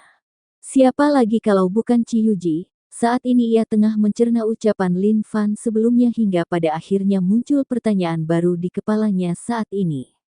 Apakah sang tuan muda benar-benar bisa mengalahkan sang putri? Karena dari ucapan sebelumnya ia menangkap jika tuan mudanya itu nampak tidak tertarik dengan hadiah tambahan tersebut malah ia condong lebih tertarik dengan kolam es abadi. Jika benar begitu, maka tuan mudanya ini adalah satu-satunya orang yang tidak menaruh minat sedikit pun pada jenius cantik dari kerajaan Bing tersebut. Bahkan dilihat dari responnya saat mendengar ada hadiah tambahan tersebut nampak jika sang tuan muda sangat kesal dengan itu. Tuan muda, apakah Anda benar-benar tidak tertarik dengan hadiah tambahan yang ditawarkan oleh Raja Bing itu? Tanya Ci Yuji memastikan sekali lagi. Tidak paman, apalagi putri tersebut tidak pernah bertemu denganku sebelumnya, dan lagi aku tidak tahu sifat dan kepribadiannya, dan yang paling penting aku masih belum mau menjalin hubungan apapun dengan wanita karena aku masih ingin sendiri dulu untuk saat ini. Lin Fan memang tidak tertarik untuk saat ini karena ia memang tidak berniat mencari wanita untuk saat ini, tapi ia tidak menutup kemungkinan itu di masa depan. Tapi dengan siapa ia akan menikah, biarlah itu menjadi takdirnya nanti, ia tidak perlu repot-repot dengan itu, karena jika sudah waktunya maka ia pasti akan bertemu dengan orang tersebut. Jadi kapan turnamen itu akan dilakukan paman, dan siapa saja yang akan mewakili kerajaan ini? Lin Fan langsung mengubah topik pembicaraan sebelumnya dan langsung menanyakan hal lain pada Ci Yuji yang berhubungan dengan turnamen Jenius 4 kerajaan sebelumnya. Begini Tuan Muda, sejauh yang kami ketahui turnamen itu akan diadakan 1 bulan dari sekarang dan ada 2 sakte besar di kerajaan ini yang akan mengikutinya. Yang masing-masing dari sakte itu akan diwakilkan oleh Tuan Muda mereka. 2 sakte itu adalah Sakte Bambu Emas dan Sakte Pilar Kembar, dan untuk kerajaan kemungkinan tidak akan mengirimkan perwakilannya kali ini. Karena putra mahkota tengah menjalankan misi pengamanan di ibu kota yang ditugaskan oleh raja, jawab Ci Yuji menjelaskan apa yang ia ketahui. Mendengar jawaban itu Lin Fan hanya mengangguk tanpa menanggapinya. Kemudian tempat itu hening sementara, sebab Lin Fan tidak bersuara maka Ci Yuji pun hanya diam di tempatnya menunggu Lin Fan membuka suara barulah setelah beberapa waktu kemudian Lin Fan memulai buka suara kembali. Terima kasih informasinya paman, lalu bagaimana aku harus membayar semua ini? Tanya Lin Fan sedikit bercanda. Ci Yuji yang mendengar kalimat kedua dari Lin Fan mau tak mau dibuat kaget hingga membuat ia tersedak ludahnya sendiri. Kemudian ia tersenyum canggung menatap Lin Fan sebelum menjawab pertanyaan itu. Tuan muda jangan bercanda dengan saya. Jika saya berani meminta bayaran atas informasi sebelumnya bisa-bisa saya dikuliti hidup-hidup oleh kakakku itu, dan juga ini merupakan tanggung jawab saya sebagai bawahan Anda. Hahaha, baiklah paman, jika begitu aku pamit dulu untuk menemui seseorang setelah ini. Sekali lagi terima kasih untuk informasi sebelumnya, dan jangan kecewakan kepercayaan yang diberikan oleh Paman Tu padamu untuk mengelola paviliun ini. Jika begitu aku pergi dulu paman. Kemudian Lin Fan bangkit dari sofa, dan berjalan keluar dari ruangan itu, diikuti oleh Ci Yuji hingga di depan pintu ruangan itu. Ci Yuji memaksa Lin Fan untuk mengantarnya hingga keluar paviliun namun Lin Fan menolaknya dengan alasan tidak mau mencolok, dan setelah itu ia langsung bergerak dengan kecepatan tinggi menjauhi ruangan itu meninggalkan Ci Yuji melongo di tempatnya karena tidak bisa melihat gerakannya. Benar-benar monster. Aku jadi semakin yakin jika Tuan Muda benar-benar bisa mengalahkan putri dari Raja Bing di turnamen yang akan datang nanti, Ci Yuji bergumam sendiri sebelum kembali ke dalam ruangannya. Sementara di tempat lain, kini Lin Fan sudah mendekati istana kerajaan, dengan menggunakan langkah angin dan petir yang ia gabungkan kecepatan pergerakannya bertambah 2 kali lipat. Mendekati gerbang istana, Lin Fan berhenti untuk mengamati situasi di sana, sebelum bergerak dengan cepat masuk ke dalam istana dengan menyelinap di antara banyaknya prajurit yang berjaga di sekitar istana saat ini. Tujuan Lin Fan saat ini adalah ruangan Putri Yuan Ruer. Ia berencana menemuinya secara diam-diam untuk mengetahui kondisinya. Jika seperti apa yang ia prediksi sebelumnya maka ia akan membawa sang putri ke dalam dunia kecil yang ada di dalam cincin naga hitam miliknya untuk dipertemukan dengan kedua orang tuanya. Memasuki istana, Lin Fan bergerak dengan hati-hati seraya melepaskan kesadarannya untuk mencari ruangan milik Putri Yuan Ruer berada. Sedangkan saat ini di dalam istana nampak putra mahkota dan Raja Yuan Zhou tengah berbincang di aula pertemuan bersama menteri kerajaan dan juga beberapa jenderal yang sebelumnya bertugas dengan putra mahkota untuk mengamankan ibu kota. Meski begitu, tidak ada yang menyadari kehadiran Lin Fan di sana, karena mereka nampak sangat serius dalam diskusinya. Mengabaikan obrolan tersebut Lin Fan langsung menjauh dari sana menuju tempat Putri Ruer berada karena ia sudah menemukan lokasinya saat ini, cuma masalahnya di ruangan itu saat ini ada orang lain, yaitu permaisuri yang terlihat menemani sang putri dengan mata sembab karena melihat putri kesayangannya saat ini tengah terbaring tak berdaya di tempat tidurnya. Melihat itu, Lin Fan yang sudah berada di depan pintu kamar Putri Ruer dibuat ragu untuk memasukinya, sebab ia tidak mau bertemu dengan orang lain saat ini selain sang putri. Bab 54. Di tempat lain yang jauh dari istana kerajaan.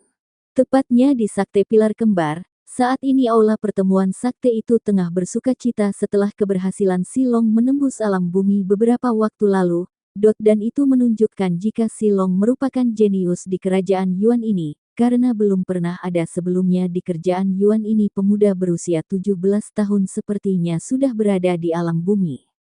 Longer, guru bangga padamu. Dengan begini kesempatanmu untuk memenangkan pertandingan di turnamen 1 bulan lagi terbuka semakin lebar. Guru rasa untuk mencapai juara 1 kamu sangat mudah mengingat masih ada waktu cukup untuk kamu menaikkan lagi kultivasimu sebelum turnamen itu resmi dimulai.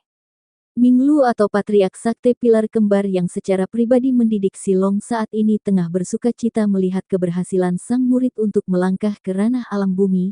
Lu Ming tidak memiliki putra maka dari itu ia menjadikan Silong sebagai penerusnya kelak di saktenya. Itulah sebabnya Sakte Pilar Kembar miliknya mau menampung keluarga Si karena ada di jenius Silong di keluarga itu. Guru, ini semua berkat dirimu, oleh karena itu muridmu ini akan sebisa mungkin untuk membuat guru bangga. Dan untuk turnamen itu murid sangat yakin untuk memenangkannya agar bisa melawan Putri Bing dan menjadikannya istriku. Dengan begitu kesempatan kita untuk menghancurkan kerajaan Yuan semakin terbuka lebar. Silong tersenyum ke arah Lu Ming. Keduanya nampak seperti ayah dan anak saat ini karena saat ini Lu Ming menjadikannya sebagai tuan muda saktenya, membuat Silong dan keluarganya memiliki status tinggi di sakte itu. Kamu benar Longer. Dengan kamu menikah dengan Putri Bing maka kita bisa mengambil alih kerajaan Yuan dengan bantuan mereka dan saat itu tiba maka kamu dan Putri Bing bisa menjadi raja dan permaisuri yang baru di kerajaan Yuan ini. Lu Ming tersenyum puas dengan jawaban muridnya itu, kemudian sakte itu melakukan perayaan besar-besaran untuk merayakan keberhasilan Silong tersebut.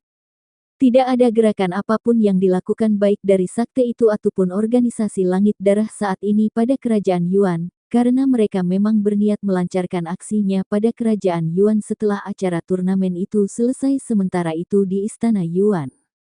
Saat ini Lin Fan yang sudah berada di depan pintu kamar Putri Yuan Ruer sudah membulatkan tekadnya untuk memasuki kamar tersebut, meski ada permaisuri Yuan Ruer di sana. Dengan hati-hati Lin Fan membuka pintu tersebut agar sang permaisuri tidak menyadari kehadirannya. Kemudian setelah ia berhasil masuk, ia disambut dengan pemandangan di mana saat ini di tempat tidur mewah itu tergeletak tubuh tak sadarkan diri sang putri, dengan permaisuri di sampingnya mengelus wajah sang putri dengan air mata menetes di pipinya. Menyaksikan itu Lin Fan yang sudah tidak tahan melihat penderitaan dua orang di hadapannya itu langsung menyedot masuk keduanya ke dalam cincin naga hitam miliknya, tanpa disadari oleh permaisuri yang memang fokusnya saat ini hanya pada sang putri. Tak lama kemudian ketiganya muncul di padang rumput tak jauh dari istana megah tempat tinggal Lin Juan dan Ling Hua. Sontak kejadian itu membuat permaisuri Luer yang awalnya mengusap wajah sang putri langsung kebingungan dengan peristiwa yang tiba-tiba menimpanya itu. Tapi belum sempat itu kembali dari keterkejutannya, terdengar suara familiar memanggilnya. Saudari selamat datang. Terdengar suara seorang wanita di belakangnya yang merupakan suara milik Ling Hua yang saat ini berjalan ke arah permaisuri Luer bersama sang suami Lin Juan. Saudari Hua, apakah ini kamu? Tanya permaisuri Yuan Luer dengan raut wajah bingung bercampur bahagia sebab di pertemuan terakhir mereka ia tidak sempat berbicara sepatah kata pun hingga kepergian Ling Hua waktu itu. Tentu saja ini aku. Karena kamu tengah berada di tempat kami saat ini, dan putraku lah yang membawa kalian ke tempat ini sebelumnya. Ling Hua yang tidak menggunakan topeng saat ini, tentu saja bisa langsung dikenali oleh permaisuri Luer terlebih karena wajah cantik miliknya itu. Bro, hiks, saudari Luer. Permaisuri Yuan Luer langsung memeluk Ling Hua sambil menunjuk putrinya yang masih dalam keadaan tak sadarkan diri. Tenanglah. Ruer kecil tidak kenapa-napa, saat ini ia hanya syok saja karena kepergian kami sebelumnya, Sebentar lagi dia akan bangun setelah diberikan pil penyembuhan oleh putraku. Ling Hua mengelus punggung wanita yang sudah ia anggap saudarinya itu, karena belasan tahun yang lalu memang keduanya sudah sedekat itu. Benar Bibi, kamu tidak perlu khawatir, sebentar lagi Ruer pasti akan bangun, ucap Lin Fan ikut menimpali. Mendengar suara itu Yuan Luer menoleh ke arah Lin Fan kemudian menatapnya dengan lama sebelum membuka suaranya. Bisakah Bibi melihat wajahmu sayang, karena Bibi sangat penasaran dengan rupa di balik topeng itu, ucap Yuan Luer tersenyum ke arah Lin Fan. Mendengar pertanyaan itu, Lin Fan tidak langsung membuka topengnya melainkan ia meminta pendapat pada ayah dan ibunya terlebih dahulu, barulah setelah mendapatkan persetujuan dari keduanya Lin Fan mulai membuka topengnya dengan tangan kanannya. Srek, saat topeng itu terlepasnya dari wajahnya, Permaisuri Yuan Luer langsung melepaskan pelukannya dari Ling Hua dan langsung mendekati Lin Fan kemudian memegang kedua pipi Lin Fan dengan mata penuh bintang. Grip, keponakan Bibi, mengapa wajahmu sangat tampan? Aku khawatir tidak ada yang bisa menandingi ketampananmu ini bahkan saudara Juan pun tidak ada apa-apanya jika dibandingkan dengan wajahmu ini. Yuan Luer dengan gemas memainkan kedua telapak tangannya di pipi Lin Fan sambil mulutnya nyerocos kemana-mana. Sementara satu orang yang namanya disebut sebelumnya langsung berdehem karena tidak terima dengan ucapan Yuan Luer sebelumnya, siapa lagi kalau bukan Lin Juan. Saudari Luer bagaimana kamu bisa membandingkan wajah putraku dengan ayahnya yang tampan ini, meski kenyataannya wajah bocah itu lebih tampan dari wajahku setidaknya kamu jangan mengatakannya di depanku agar aku tidak tersinggung. Lin Juan mendengus kemudian melontarkan kata-kata konyol dari mulutnya membuat ketiga orang yang mendengarnya langsung tertawa cekikikan. Sudahlah Gege, apakah kamu masih bisa cemburu pada putramu sendiri? Benar-benar konyol, Ling Hua menutupi mulutnya dengan kedua tangannya saat ini karena tidak tahan dengan keluhan sang suami sebelumnya. Sementara untuk Yuan Luer dan Lin Fan hanya tersenyum mendengarkan obrolan sepasang suami istri tersebut. Anu Bibi, bisakah kamu melepaskan tanganmu dari wajahku? Lin Fan yang masih dipegang wajahnya oleh tangan halus Yuan Luer mau tak mau merasa tidak nyaman saat ini, karena ia belum pernah sedekat itu dengan wanita manapun selama ini selain Ling Hua. Bab 55. Mendengar keluhan dari mulut Lin Fan Yuan Luer hanya tersenyum kemudian berucap sebelum melepaskan tangannya. Hihihi baiklah, maafkan Bibi sayang, Yuan Luer melepaskan kedua tangannya dari kedua pipi Lin Fan, karena ia melihat pipi pemuda tersebut sudah merah karena malu.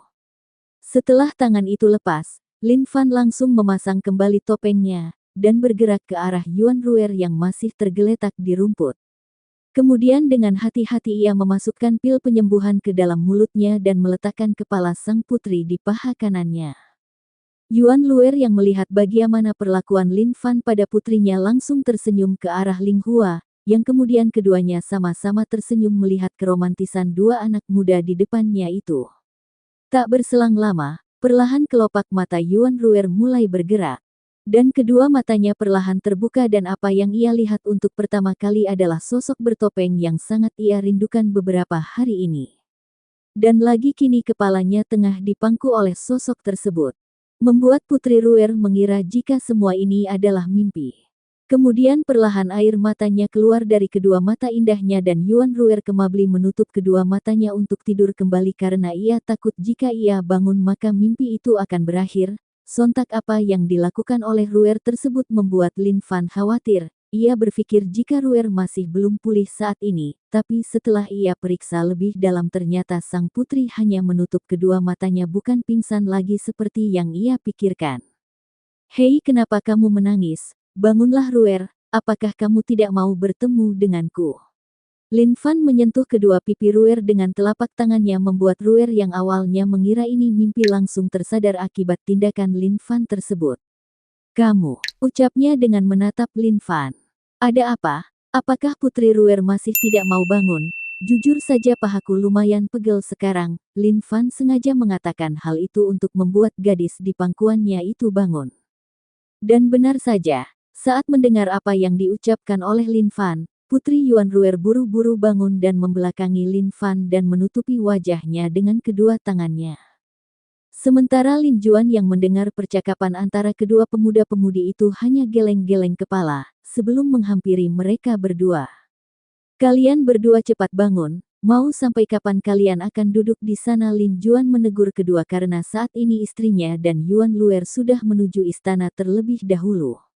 Hehehe ayah, Lin Fan yang mendapatkan teguran itu hanya tersenyum cengengesan. Berbeda dengan Yuan Ruer yang masih menundukkan kepalanya akibat masih malu setelah kejadian sebelumnya saat dirinya tertidur di paha Lin Fan. Paman Juan, ibu dan bibi kemana? Tanya Yuan Ruer mengalihkan pembicaraan meskipun begitu nampak kegugupannya tidak bisa disembunyikan. Mereka sudah pergi sebelumnya dan kemungkinan saat ini sedang menyiapkan makanan untuk kita, jika kamu mau kamu bisa menyusulnya di sana. Baik paman. Aku pergi dulu, belum selesai Lin Juan berucap Yuan Ruer sudah memotongnya dan nampak ia sudah berlari menjauh dari tempat itu menuju istana. Hais, gadis itu nampaknya sangat menyukai Mu Faner, lalu apa yang akan kamu lakukan dengan hal itu? Lin Juan menatap putranya dengan serius, ia ingin mengetahui tanggapan dari putranya itu. Aku tahu ayah, tapi biarkan waktu yang menjawabnya. Karena saat ini aku masih belum mau memulai hubungan apapun dengan wanita selain ibu, jawab Lin Fan pada Lin Juan. Begitukah? Baiklah ayah tidak akan ikut campur dengan urusan asmaramu, tapi jika boleh ayah memberikan saran, pertimbangkan lagi perasaan Putri Ruer itu, karena ayah merasa ia sangat tulus mencintaimu. Lin Juan menepuk pundak putranya kemudian keduanya berjalan menuju istana untuk menemui ketiga wanita yang sudah ke sana terlebih dahulu sebelumnya. Di dunia luar tepatnya di istana kerajaan Yuan. Kini istana tengah heboh akibat tidak ditemukannya sang putri dan permaisuri yang sebelumnya berada di dalam kamar sang putri. Raja Yuan Zhou dan Pangeran Yuan Tian dibuat panik dengan hal itu, sebab mereka mengira menghilangnya keduanya ada hubungan dengan konflik yang sedang mereka hadapi saat ini. Ayah bagaimana ini? Apakah kita akan mengunjungi Sakte Pilar Kembar untuk memeriksa keberadaan ibu dan adik di sana, atau bagaimana? Yuan Tian menatap ayahnya Raja Yuan Zhou dengan wajah cemasnya. Tenanglah, jika kita melakukan itu maka kerajaan akan kosong dan konsekuensinya istana ini dan juga ibu kota akan menjadi sasaran empuk bagi mereka. Kita harus berpikir dengan kepala dingin, kita hanya bisa berdoa semoga adik dan ibumu tidak dibawa oleh mereka tapi pergi ke suatu tempat yang tidak kita ketahui. Karena ayah masih sedikit ragu jika ini adalah ulah mereka mengingat betapa ketatnya penjagaan di sekitar istana dan juga ayah berada di sini. Tidak mungkin orang itu bisa lolos dari persepsi ayah, tapi yang membuat ayah bingung aura adik dan ibumu menghilang begitu saja dari ruangan itu, seakan-akan mereka memang menghilang di tempat itu. Yuan Zhou menenangkan sang putra yang nampak sekali ingin mengunjungi sakte musuh kerajaannya itu.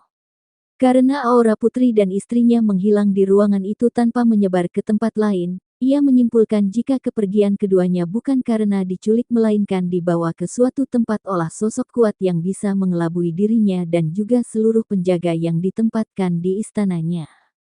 Meski ia tidak yakin 100% dengan itu, setidaknya itu adalah pemikiran yang bisa ia simpulkan saat ini dan berharap jika istri dan putrinya baik-baik saja. Malam harinya saat Raja Yuan Zhou dan putranya Yuan Tian tengah berbicara di tempat keluarganya biasa berkumpul, mereka sayup-sayup mendengar suara tertawa dari kamar putri Yuan Ruer.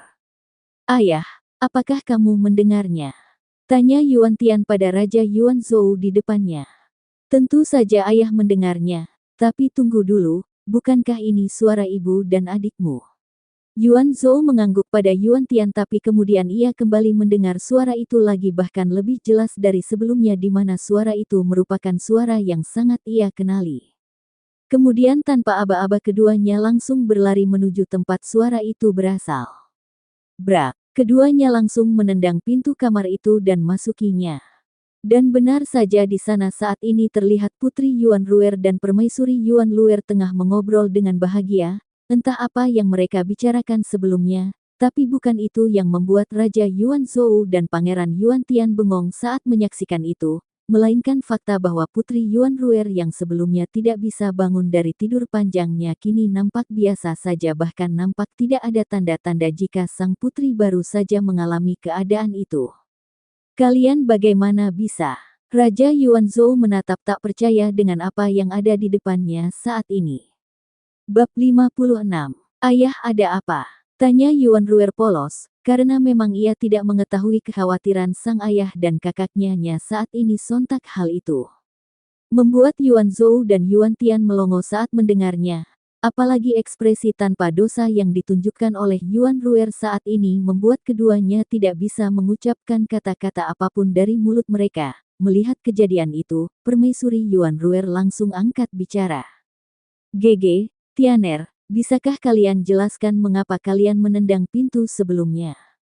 Tanya Yuan Ruer pada suami dan puteranya karena ia tidak tahu jika dirinya dan putrinya telah membuat heboh satu istana sebelumnya karena tiba-tiba hilang dari kamar ini. "Apakah kalian tidak menyadari apa yang terjadi di istana setelah kepergian kalian sebelumnya?" Bukannya menjawab, justru Yuan Zhou kembali melontarkan pertanyaan pada istri dan putrinya. "Memang apa yang terjadi, ayah?" Tanya Yuan Ruer penasaran. "Benar suamiku, apa yang terjadi di istana sebelumnya? Apakah ada musuh menyerang?"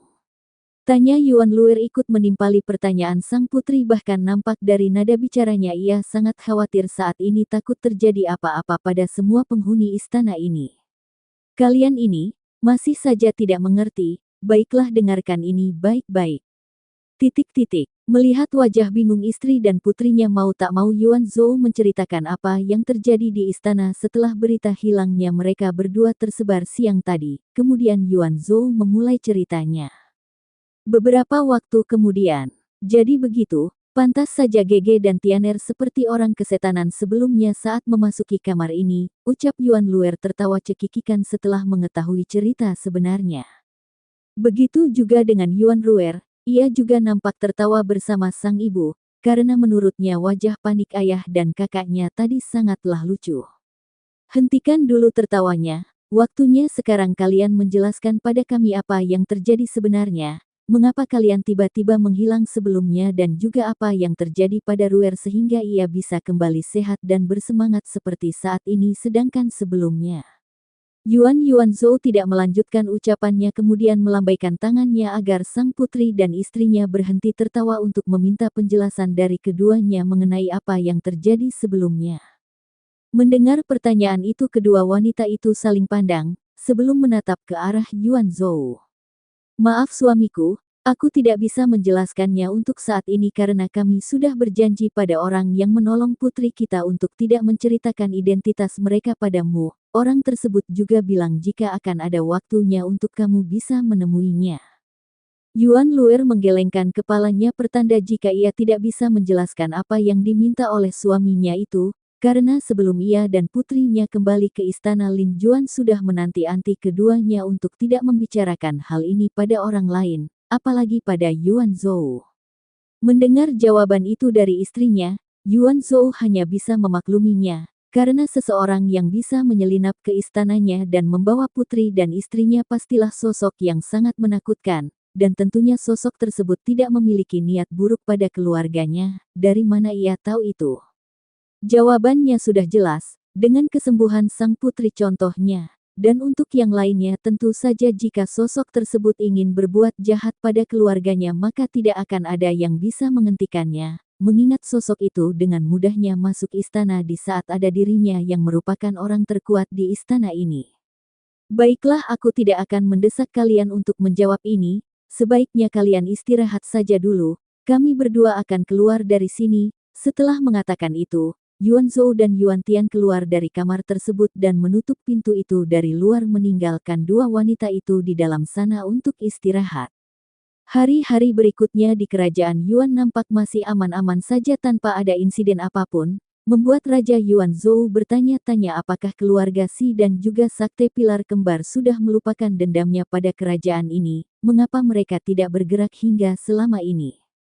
Bahkan selama hampir 2 minggu tidak ada pergerakan apapun, membuat Raja Yuan Zhou yang penasaran mengutus salah satu jenderalnya untuk membeli informasi di Paviliun Naga Malam untuk mencari tahu masalah ini lebih lanjut.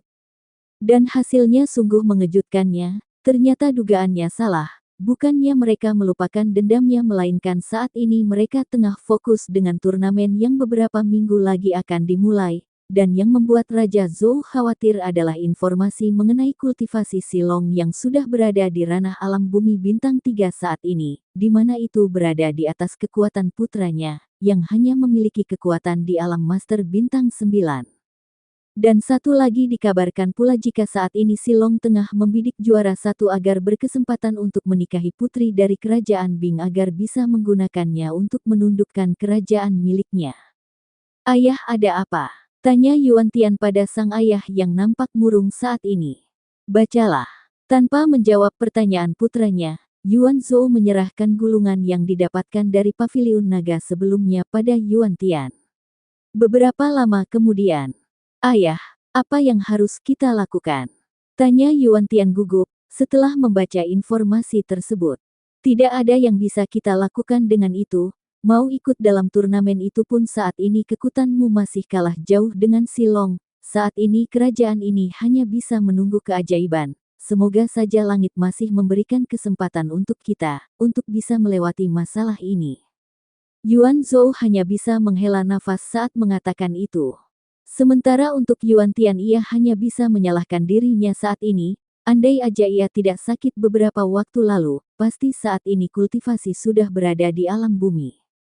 Tapi apa boleh buat, nasi sudah menjadi bubur, ia hanya bisa berdoa semoga masih ada keajaiban setelah ini untuk kerajaannya dan tentunya ia juga berdoa semoga Silong tidak mencapai apa yang ia rencanakan itu, karena jika itu terjadi maka sudah dipastikan kerajaannya akan dihancurkan oleh gabungan kekuatan milik mereka nantinya. Di tengah obrolan ayah dan putranya itu, terdapat sepasang ibu dan anak yang memperhatikan dari kejauhan siapa lagi kalau bukan Yuan Luer dan Yuan Ruer. Tapi raut wajah keduanya saat ini nampak biasa saja, sangat kontras dengan apa yang ditunjukkan oleh Yuan Zhou dan Yuan Tian saat ini. Mengapa mereka bisa setenang itu saat ini? Tentu saja karena mereka sudah diberikan kabar oleh Lin Juan sebelumnya jika kerajaan ini berada di bawah lindungannya. Maka dari itu saat ini mereka nampak santai tanpa khawatir apapun karena mereka tahu sekuat apa Lin Juan saat ini. Mengingat Yuan Zhou saja bisa ditekan dengan mudah olehnya saat ia berkunjung terakhir kali ke kerajaan ini, itu sudah menunjukkan jika kekuatannya sudah di atas raja-raja di 4 kerajaan. Karena setahu mereka, kekuatan keempat raja termasuk Yuan Zhou hanya berada di alam prajurit agung. Sementara pancaran energi yang dikeluarkan oleh Lin Juan sangat jauh di atas itu. Bab 57. Setelah memantau keadaan di istana dan ibu kota kerajaan selama seminggu ini, selama itu pula Lin Fan tidak menemukan gerakan mencurigakan apapun yang akan membahayakan istana dan ibu kota. Oleh karena itu ia memutuskan untuk segera berangkat menuju wilayah selatan tepatnya di kerajaan Bing untuk mengikuti turnamen yang diadakan di sana. Waktunya pun hanya tinggal seminggu, jadi Lin Fan memutuskan untuk berangkat sekarang agar bisa menikmati waktu perjalanannya tanpa khawatir terlambat nantinya. Kemudian ia langsung masuk ke dalam cincin naga hitam miliknya untuk menemui kedua orang tuanya guna mengabarkan mengenai perjalanannya itu dan sekalian berpamitan untuk berangkat menuju turnamen tersebut. Memasuki istana tempat tinggal kedua orang tuanya, Lin Fan langsung disambut oleh Ling Hua yang nampak tengah menyusun berbagai menu masakan di meja besar yang ada di sana. "Ibu, bisakah kita bicara sebentar?" ucap Lin Fan setelah melihat Ling Hua. "Ada apa sayang? Apakah ada sesuatu yang penting?" tanya Ling Hua menatap ke arah Lin Fan. "Begitulah Bu, tapi sebelum itu di mana ayah?" Lin Fan mengangguk kemudian bertanya kepada Ling Hua di mana Lin Juan. Karena saat ini hanya Ling Hua saja yang ia lihat tanpa kehadiran Lin Juan di sana. "Ayahmu mungkin sebentar lagi akan keluar untuk makan, ada apa sayang? Nampaknya ada hal serius yang ingin kamu bicarakan pada kami." Ling Hua meninggalkan meja makan itu kemudian menghampiri Lin Fan dan mengajaknya untuk duduk di sofa yang ada di sana. "Ho, lagi membicarakan apa kalian? Nampaknya sangat serius sekali," ucap Lin Juan yang baru saja muncul di sana. "Gege, kemarilah, putra kita ingin membahas sesuatu dengan kita." Ling Hua melambaikan tangannya pada sang suami agar ia bergabung di sofa. Melihat wajah serius sang istri, Lin Juan tidak menunda lagi, ia langsung bergabung dengan keduanya di sofa tersebut. Karena kedua orang tuanya sudah berkumpul di hadapannya, Lin Fan langsung memulai pembicaraan itu. Begini ayah, ibu, seminggu lagi di wilayah selatan tepatnya di Kerajaan Bing akan diadakan turnamen Jenius 4 Kerajaan. Dan aku berencana akan mengikutinya untuk mewakili Kerajaan Yuan ini, tapi meski begitu aku tidak akan muncul dari pihak kerajaan ataupun sakte di sini, melainkan dari kekuatan lain, dan kekuatan itu pastinya sudah ibu dan ayah ketahui belakangan ini. Ucap Lin Fan menjelaskan rencananya itu dan ia sengaja menjeda ucapannya agar kedua orang tuanya bisa mencerna apa yang ia katakan sebelumnya. Jika kamu tidak akan muncul sebagai perwakilan dari istana ataupun sakte, lalu kamu akan tampil dengan nama kekuatan mana? Tanya Lin Juan sedikit bingung dengan putranya itu. Ayah tenang saja, karena aku akan tampil membawa nama kekuatan yang sudah aku bentuk sendiri sebelumnya. Kekuatan itu adalah Paviliun Naga Malam, karena aku adalah pemilik asli dari paviliun tersebut, jawab Lin Fan tenang. Hening. Barulah kemudian, apa yang kamu bilang tadi, bisakah kamu mengatakannya sekali lagi? Ucap Lin Juan dengan gugup setelah kembali dari keterkejutannya pada Lin Fan. Ayah tidak salah dengar sebelumnya, karena memang akulah pemilik dari paviliun tersebut. Itulah mengapa aku memiliki banyak pil-pil kualitas sempurna sebelumnya, karena memang pil-pil tersebut buatanku dan akulah yang memasok pil-pil yang dijual di paviliun itu, tapi berjalannya waktu di sana sudah ada alkemis yang sudah mulai menggantikanku, jadi aku bisa sebebas sekarang karena mereka, ucap Lin Fan menerangkan lagi dengan lebih jelas maksud perkataannya sebelumnya. 2R. Jika informasi sebelumnya saja sudah membuat Lin Juan sakit kepala, kini ada lagi yang lebih mencengangkan dari sebelumnya. Ternyata sang putra merupakan alkemis dan dilihat dari pil yang diperlihatkan oleh sang putra sebelumnya bisa dipastikan jika tingkatan alkemis putranya itu sudah berada di level alkemis guru tingkat puncak, membuatnya tidak bisa berkata-kata untuk merespon kejutan yang disampaikan oleh putranya itu. Barulah setelah beberapa waktu berlalu ia mulai berbicara. Huaer, tolong cubit suamimu ini, apakah ini mimpi atau bukan? Lin Juan dengan tatapan kosong meminta Ling Hua untuk mencubit dirinya karena ia merasa apa yang terjadi saat ini terlalu mendadak dan begitu memberatkan pikirannya. Ling Hua yang mendengar permintaan konyol suaminya itu dengan senang hati mengabulkannya, sebab ia masih dalam kondisi terkejut juga saat ini saat mengetahui sang putra begitu berbakat dan juga merupakan sosok yang berada di balik kesuksesan Paviliun Naga Malam yang bahkan membuat suaminya bahkan pernah mengatakan padanya sebelumnya jika ia sangat mengagumi sosok di balik paviliun tersebut dan sekarang sosok itu ada di hadapannya. Dengan keras Ling Hua mencubit paha sang suami yang berada di sampingnya. Aduh, hahaha. Bukannya marah ataupun mengomel seperti biasanya saat ia mendapatkan cubitan dari sang istri, justru saat ini Lin Juan nampak sangat bahagia setelah dicubit sebelumnya, bahkan ia langsung berdiri dari duduknya. Cukup lama Lin Juan tertawa sendiri, hingga akhirnya ia berhenti dan buru-buru menatap sang putra. Bocah nakal, rahasia apa lagi yang masih kamu sembunyikan dari kami, Teriaknya pada Lin Fan, namun meski begitu ada senyum terukir di bibirnya. Maaf ayah, untuk pertanyaan ini aku tidak bisa menjawabnya, jawab Lin Fan tersenyum main-main pada Lin Juan, karena ia memang bermaksud untuk memberitahu sang ayah sedikit demi sedikit apa yang ia punya agar memberinya kejutan. Dasar bocah nakal, lalu apa rencanamu selanjutnya? Apakah kamu akan langsung pergi setelah ini? Meski sang putra tidak menjawabnya untuk saat ini, Lin Juan tidak mempermasalahkannya, toh pada akhirnya ia akan mengetahuinya juga. Benar ayah, setelah ini aku memang akan langsung berangkat menuju kerajaan Bing untuk mengikuti kompetisi yang aku sebutkan sebelumnya, jawab Lin Fan. Jadi begitu, lalu apa hadiah dari kompetisi itu? Ayah rasa tidak mungkin hadiah biasa bisa menarik perhatianmu yang merupakan pemilik paviliun naga malam kan? Tanya Lin Juan lagi, kali ini bukan hanya dia yang menunggu jawaban ini melainkan Ling Hua juga ikut penasaran saat ini, sebab putranya itu tidak akan mungkin tertarik untuk berkompetisi dengan lawan-lawan yang kemungkinan masih di bawah kekuatan yang dimilikinya tanpa ada sesuatu yang menarik minatnya. Ayah benar, aku ingin mengikuti turnamen tersebut karena hadiahnya sangat aku butuhkan untuk menaikkan kualitas tulang milikku ke tingkat selanjutnya. Tapi ada sesuatu yang membuatku sedikit ragu untuk mengikuti turnamen ini sebelumnya, karena Raja Bing memberikan hadiah tambahan pada penenangnya nanti. Dan inilah yang aku tidak mau, karena aku tidak membutuhkannya, jawab Lin Fan. Kemudian ia juga menjelaskan sedikit masalah yang berhubungan dengan turnamen itu. Sontak apa yang ia katakan tersebut membuat Lin Juan dan Ling Hua bingung karena di mana-mana jika diberikan hadiah tambahan biasanya semua orang akan senang, tapi apa yang terjadi saat ini malah sebaliknya, mengapa sang putra nampak sangat tidak senang dengan hadiah tambahan itu. Bab 58. Tunggu sebentar sayang, bukankah seharusnya kamu senang dengan adanya hadiah tambahan itu? Lalu mengapa kamu terlihat seperti tidak bersemangat seperti itu karena ada hadiah tambahan tersebut? Ling Hua yang dari tadi diam akhirnya angkat bicara untuk bertanya mengenai kegelisahan sang putra di ucapan terakhirnya tadi. Anu ibu, bagaimana ya aku menjelaskannya?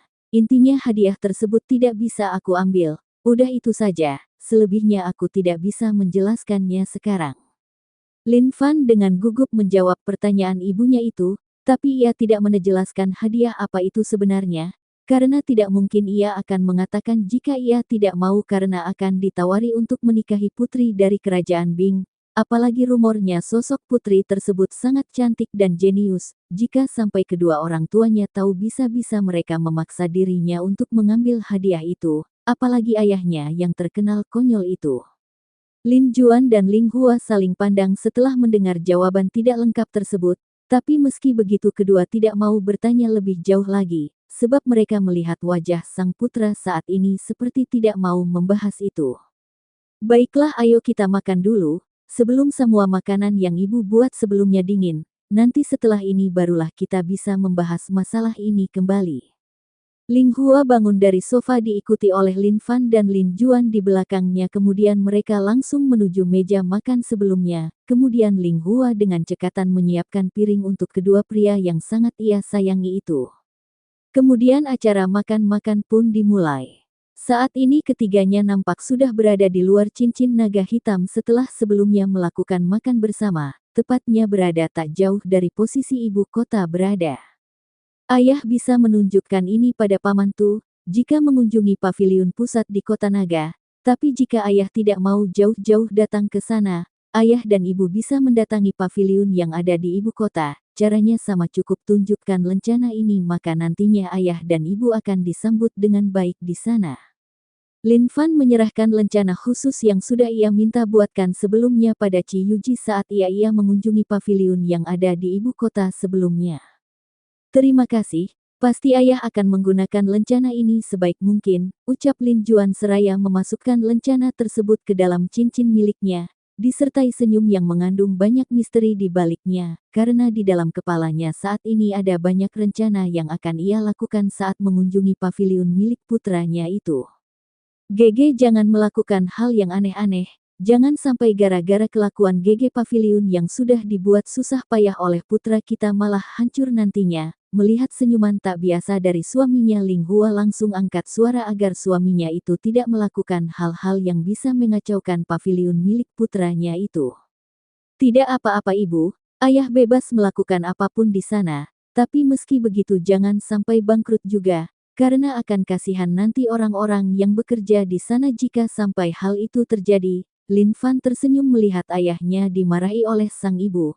Meski begitu ia tidak berniat melarangnya karena baginya harta yang ia miliki adalah milik orang tuanya juga, jadi hal itu tidak akan ia pusingkan sama sekali. Kamu tidak usah khawatir putraku, ayah tadi hanya memikirkan rencana yang terbersit di kepala ayah saja, di mana ayah berencana untuk menggunakan orang-orang di bidang informasi yang dimiliki paviliun milikmu itu untuk memantau setiap pergerakan musuh-musuh kerajaan ini. Dan ayah juga berencana untuk menjadikan ibu kota ini sebagai kota terlarang bagi musuh kerajaan ini. Dengan begitu kerajaan ini akan aman dari bencana yang sewaktu-waktu akan menimpa kerajaan ini. Lin Juan akhirnya menjelaskan apa yang ia pikirkan sebelumnya. Ia berencana membuat ibu kota ini sebagai tanah terlarang untuk orang luar yang berniat jahat pada istana untuk mendatanginya. Dengan begitu ia bisa menjaga kerajaan ini dari bayang-bayang tanpa harus muncul di permukaan. Jika begitu, ayah gunakan saja sekalian para serigala milikku, latihlah mereka agar bisa berkoordinasi dengan ayah, jika bisa bentuk tim untuk ayah latih agar bisa dijadikan sebagai pasukan pribadi milik ayah, agar nama pasukan serigala pembantai yang kita bentuk sebelumnya tidak menganggur begitu saja. Bagaimana ayah, apakah saran ini bisa ayah terima? Lin Fan mengutarakan pendapatnya setelah mengetahui apa tujuan ayahnya itu. Bagus, ini akan menjadi pasukan yang sangat mematikan nantinya mengingat serigala-serigala milikmu itu berada di level 6 atau setara dengan alam langit. Tapi putraku, jika aku harus melatih pasukan itu ayah harus memiliki sumber daya yang cukup, jika tidak, maka ini akan sangat lama untuk direalisasikan. Lin Juan sangat bersemangat kali ini setelah mendengar jika Lin Fan bersedia memberikan pasukan serigalanya untuk menjadi pasukannya, tapi kemudian ia teringat jika ia membutuhkan banyak sekali sumber daya untuk mewujudkannya, karena ia ingin melatih anak-anak berusia di bawah 20-an nantinya dari awal agar bisa ia kontrol menjadi pasukan pribadi yang sesuai dengan keinginannya. Masalah itu, ayah bisa menghubungi Paman Eugene nantinya. Katakan padanya jika ini adalah perintah dariku, tapi meski begitu aku juga akan memberikan beberapa bakal untuk ayah gunakan nantinya. Setelah mengatakan itu Lin Fan mengeluarkan satu cincin penyimpanan yang berisikan pil mulai dari level 1 hingga 6, dan juga beberapa sumber daya lain di dalamnya. Kemudian setelah itu, Lin Fan mengeluarkan 11 serigala hitam dari cincin naga hitam miliknya, kecuali King Lang, karena akan ia gunakan sendiri nantinya. Mulai saat ini kalian akan bersama ayah dan ibuku, patuhi setiap apa yang diperintahkan ayah dan ibuku nantinya, jangan menyusahkan mereka, apakah kalian mengerti saudara-saudaraku? Lin Fan berbicara dengan 11 serigala yang baru saja ia keluarkan tersebut. Au, au, ating tigi, iting tigi. Mengerti dengan apa yang Lin Fan ucapkan itu, para serigala itu langsung melolong dan menganggukkan kepalanya tanda jika mereka bersedia melakukan perintah Lin Fan sebelumnya. Baiklah ayah, ibu, sepertinya aku harus segera berangkat ke wilayah utara, karena aku harus mendaftar terlebih dahulu di sana. Aku takut akan terlambat jika berangkat dalam waktu yang dekat dengan acara itu dimulai. Setelah selesai berbicara dengan 11 serigala sebelumnya, Lin Fan langsung menoleh ke arah kedua orang tuanya untuk berpamitan untuk segera berangkat ke kerajaan Bing untuk mengikuti turnamen Jenius 4 kerajaan tersebut. Baiklah, tapi kamu harus hati-hati di sana putraku, jangan bertindak sembarangan agar kamu tidak memiliki musuh yang seharusnya tidak perlu kamu musuhi, tapi jika mereka yang mencari gara-gara denganmu maka bunuhlah, jangan berbelas kasih pada mereka agar tidak ada yang memandang rendah dirimu nantinya. Apakah kamu mengerti? Lin Juan memberikan wejangan pada putranya itu, agar tidak bersikap sembarangan di luar sana, tapi jika ada yang sengaja memprovokasinya maka perintahnya sangatlah jelas yaitu bunuh.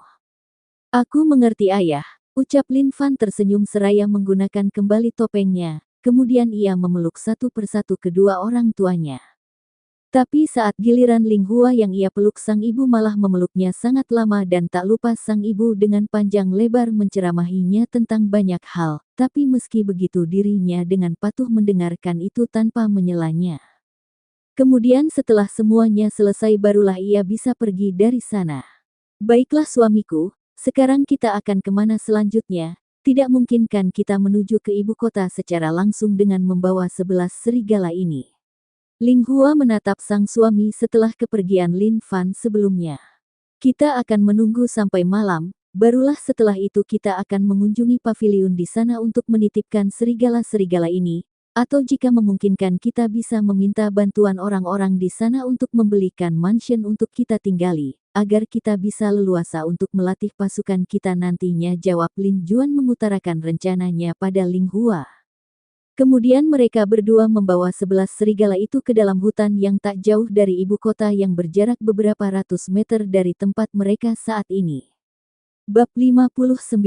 Sementara di tempat lain, saat ini Lin Fan sudah keluar dari kawasan ibu kota dan saat ini posisinya tengah berada di hutan kecil tak jauh dari ibu kota. Lin Fan melakukan perjalanan ke arah selatan dengan santai karena memang waktunya masih sangat cukup baginya untuk menikmati setiap momen di perjalanannya kali ini.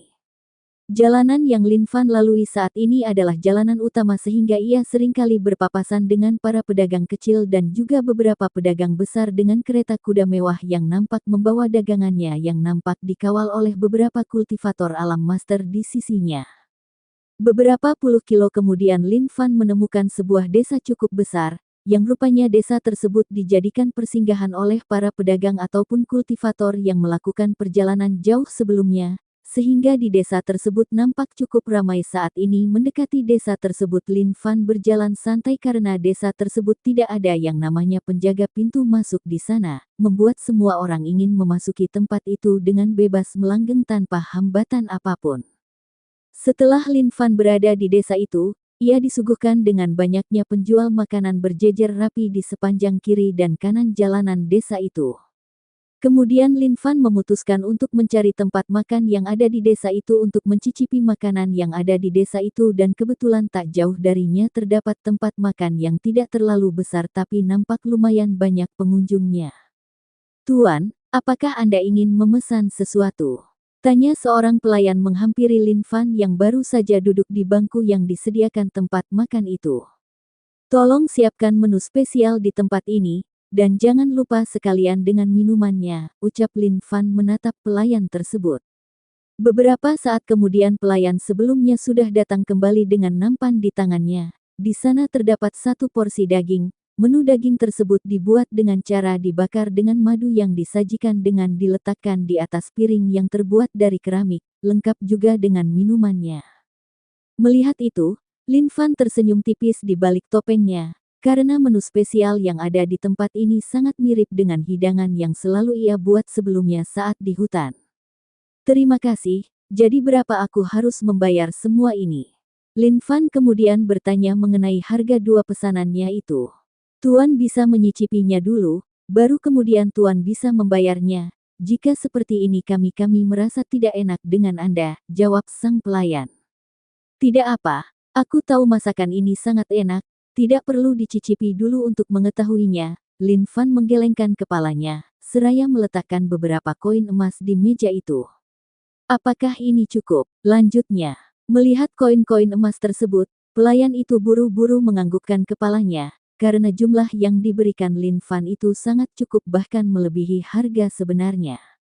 "Baiklah, kamu bisa mengambilnya dan sisanya ambil untukmu." Lin Fan menyodorkan koin-koin emas itu ke depan sang pelayan. Kemudian setelah itu ia fokus pada masakan di hadapannya, tanpa melihat ke arah pelayan di hadapannya yang nampak sangat bahagia saat ini karena tips yang dirinya berikan itu. Setelah puas mencicipi daging bakar madu sebelumnya, kini Lin Fan sudah menjauh dari desa itu, dan kini posisinya sudah dekat dengan kota yang merupakan kota pertama di wilayah selatan Kerajaan Bing, yang disebut oleh orang-orang sebagai kota penghubung. Tapi saat ia akan melompat ke atas pohon yang ada di tempat itu, tiba-tiba Lin Fan merasakan beberapa aura datang menuju ke arahnya dari arah desa sebelumnya. Kemudian muncul 5 orang dengan tatapan serakah ke arahnya. Rupanya orang-orang yang mengikutinya ini sudah memantau Lin Fan semenjak ia berada di desa sebelumnya, dan mereka pun memutuskan untuk mengikutinya sampai ke tempat ini karena melihat Lin Fan mengeluarkan beberapa koin emas sebelumnya saat membayar makanannya. "Serahkan semua harta yang kamu miliki, maka kami akan melepaskanmu," ucap seorang pria kekar berkulit hitam menatap tajam ke arah Lin Fan, yang kemungkinan ia merupakan ketua dari kelompok tersebut.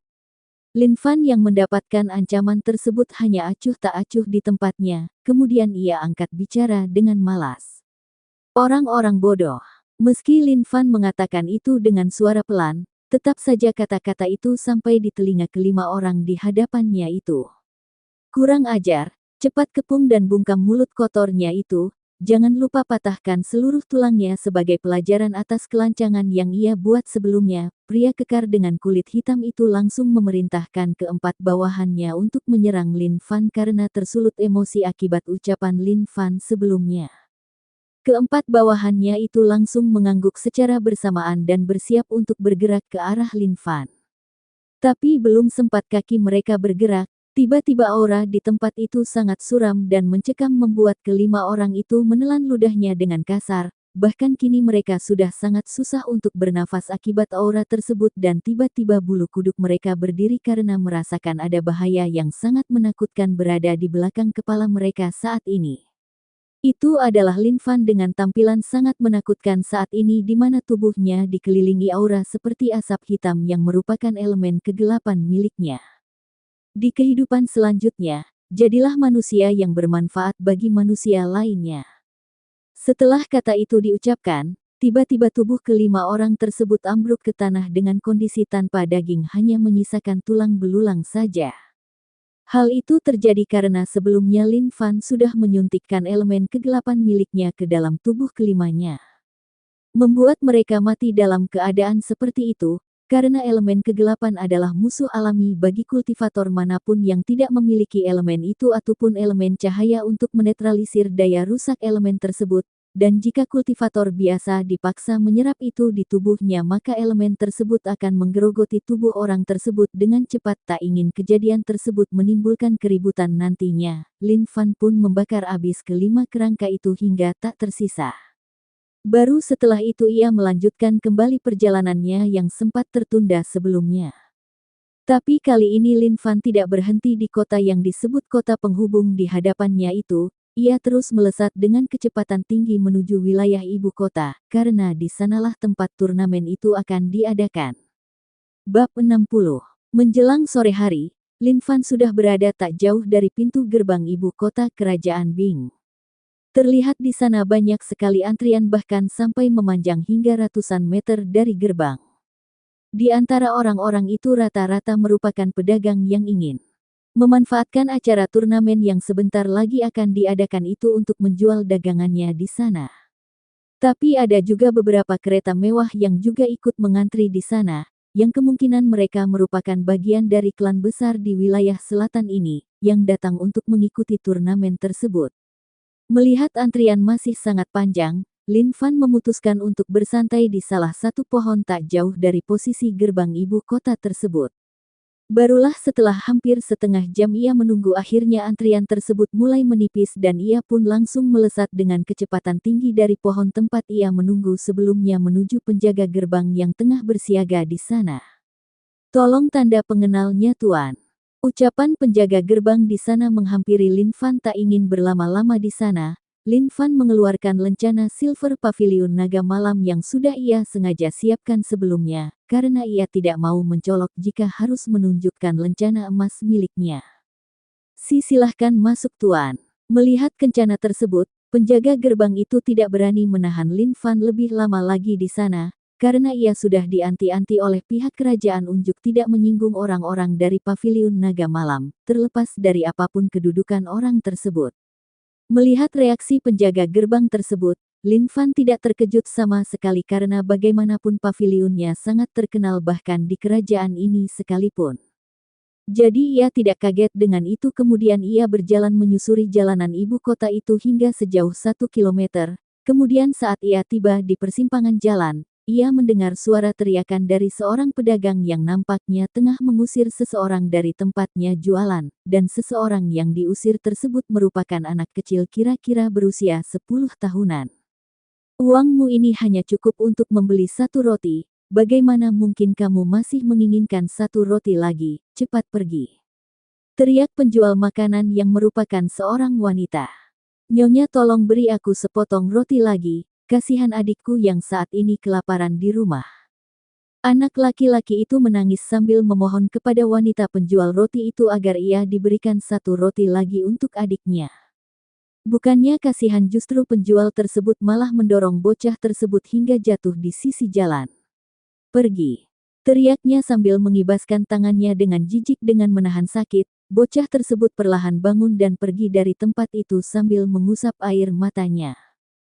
Karena buru-buru bocah itu tidak sempat bersaksi saat tubuh kecilnya menabrak seseorang, orang itu tak lain adalah Lin Fan yang kebetulan baru saja tiba di tempat itu. "Tuan maafkan aku tidak sengaja." Dengan takut ia meminta maaf pada Lin Fan, seraya membungkukkan badannya. "Tidak apa-apa, apakah kamu tahu letak pendaftaran turnamen yang akan diadakan oleh istana? Jika kamu mengetahuinya tolong antarkan aku ke sana." nanti sebagai bayaran aku akan memberikanmu koin emas, ucap Lin Fan lembut sambil menunjukkan 3 koin emas di tangannya. Melihat koin emas itu bocah tersebut langsung bersemangat, tapi tiba-tiba ia lesu kembali. Tuan, aku tahu tempat yang kamu maksud, tapi saat ini aku harus segera pulang karena adikku di rumah saat ini belum makan, ucap bocah itu menundukkan kepalanya. Tidak masalah. Jika begitu mari kita beli makanan dulu untuk adikmu kemudian kita bisa ke rumahmu, tapi nanti kamu harus mengantarkan aku ke tempat yang aku tanyakan sebelumnya bagaimana? Tawar Lin Fan pada bocah itu. Jika begitu aku setuju tuan, jawab bocah itu kembali bersemangat. Kemudian keduanya membeli beberapa potong roti, sebelum kemudian menuju rumah bocah tersebut. Arah yang dituju bocah itu merupakan arah di mana gerbang ibu kota berada.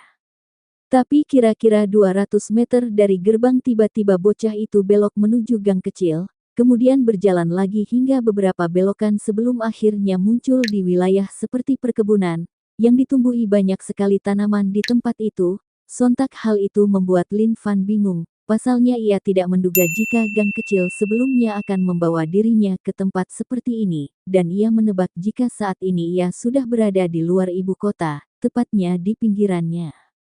Kemudian keduanya masih berjalan lagi menyusuri jalan setapak di perkebunan itu, tak lama kemudian kedua berhenti di depan rumah kecil, tidak tapi lebih cocok disebut gubuk, atau bahkan seperti kandang kuda yang dimana dindingnya hanya ditutupi oleh jerami. Adik, kakak pulang. Teriak bocah laki-laki itu memanggil sang adik. Tak lama kemudian muncul sesosok gadis kecil kira-kira berusia 5 tahun dari dalam gubuk tersebut. Kakak kenapa lama sekali? Aku lapar, ucap gadis kecil itu sambil mengusap perutnya. Melihat itu, sang kakak hanya tersenyum dan menyerahkan roti yang ia beli sebelumnya seraya mengelus kepala sang adik dengan lembut. Ini untukmu makanlah. Saat ingin mengambil roti itu dari sang kakak, tak sengaja gadis kecil itu melihat Lin Fan. Kakak, siapa kakak ini? Apakah dia orang jahat? Tanya gadis kecil itu sambil menatap ke arah Lin Fan yang memang saat ini menggunakan topeng dengan pakaian hitamnya. Kamu tidak usah takut, kakak itu orang baik, sebaiknya kamu makan dulu roti ini. Sang kakak tersenyum kemudian menjelaskan siapa Lin Fan dan menyerahkan roti yang ada di tangannya. Beberapa waktu kemudian, saat ini Lin Fan sudah terlihat akrab dengan kedua bocah itu, apalagi si kecil yang nampak sudah sangat lengket dengannya. Dari keduanya, Lin Fan mengetahui jika sang kakak bernama Xiao dan sang adik bernama Jiali. Mereka merupakan yatim piatu karena kedua orang tuanya meninggal setahun yang lalu dan dari saat itu Xiao lah yang harus banting tulang untuk bisa menghidupi sang adik yang masih kecil. Kadang ia tidak makan demi melihat sang adik tidak kelaparan. Mendengar cerita itu, Lin Fan sangat sakit hatinya, membayangkan penderitaan kedua bocah malang itu setahun ini. Kemudian ia membuka penutup wajahnya dan memperkenalkan dirinya pada mereka berdua.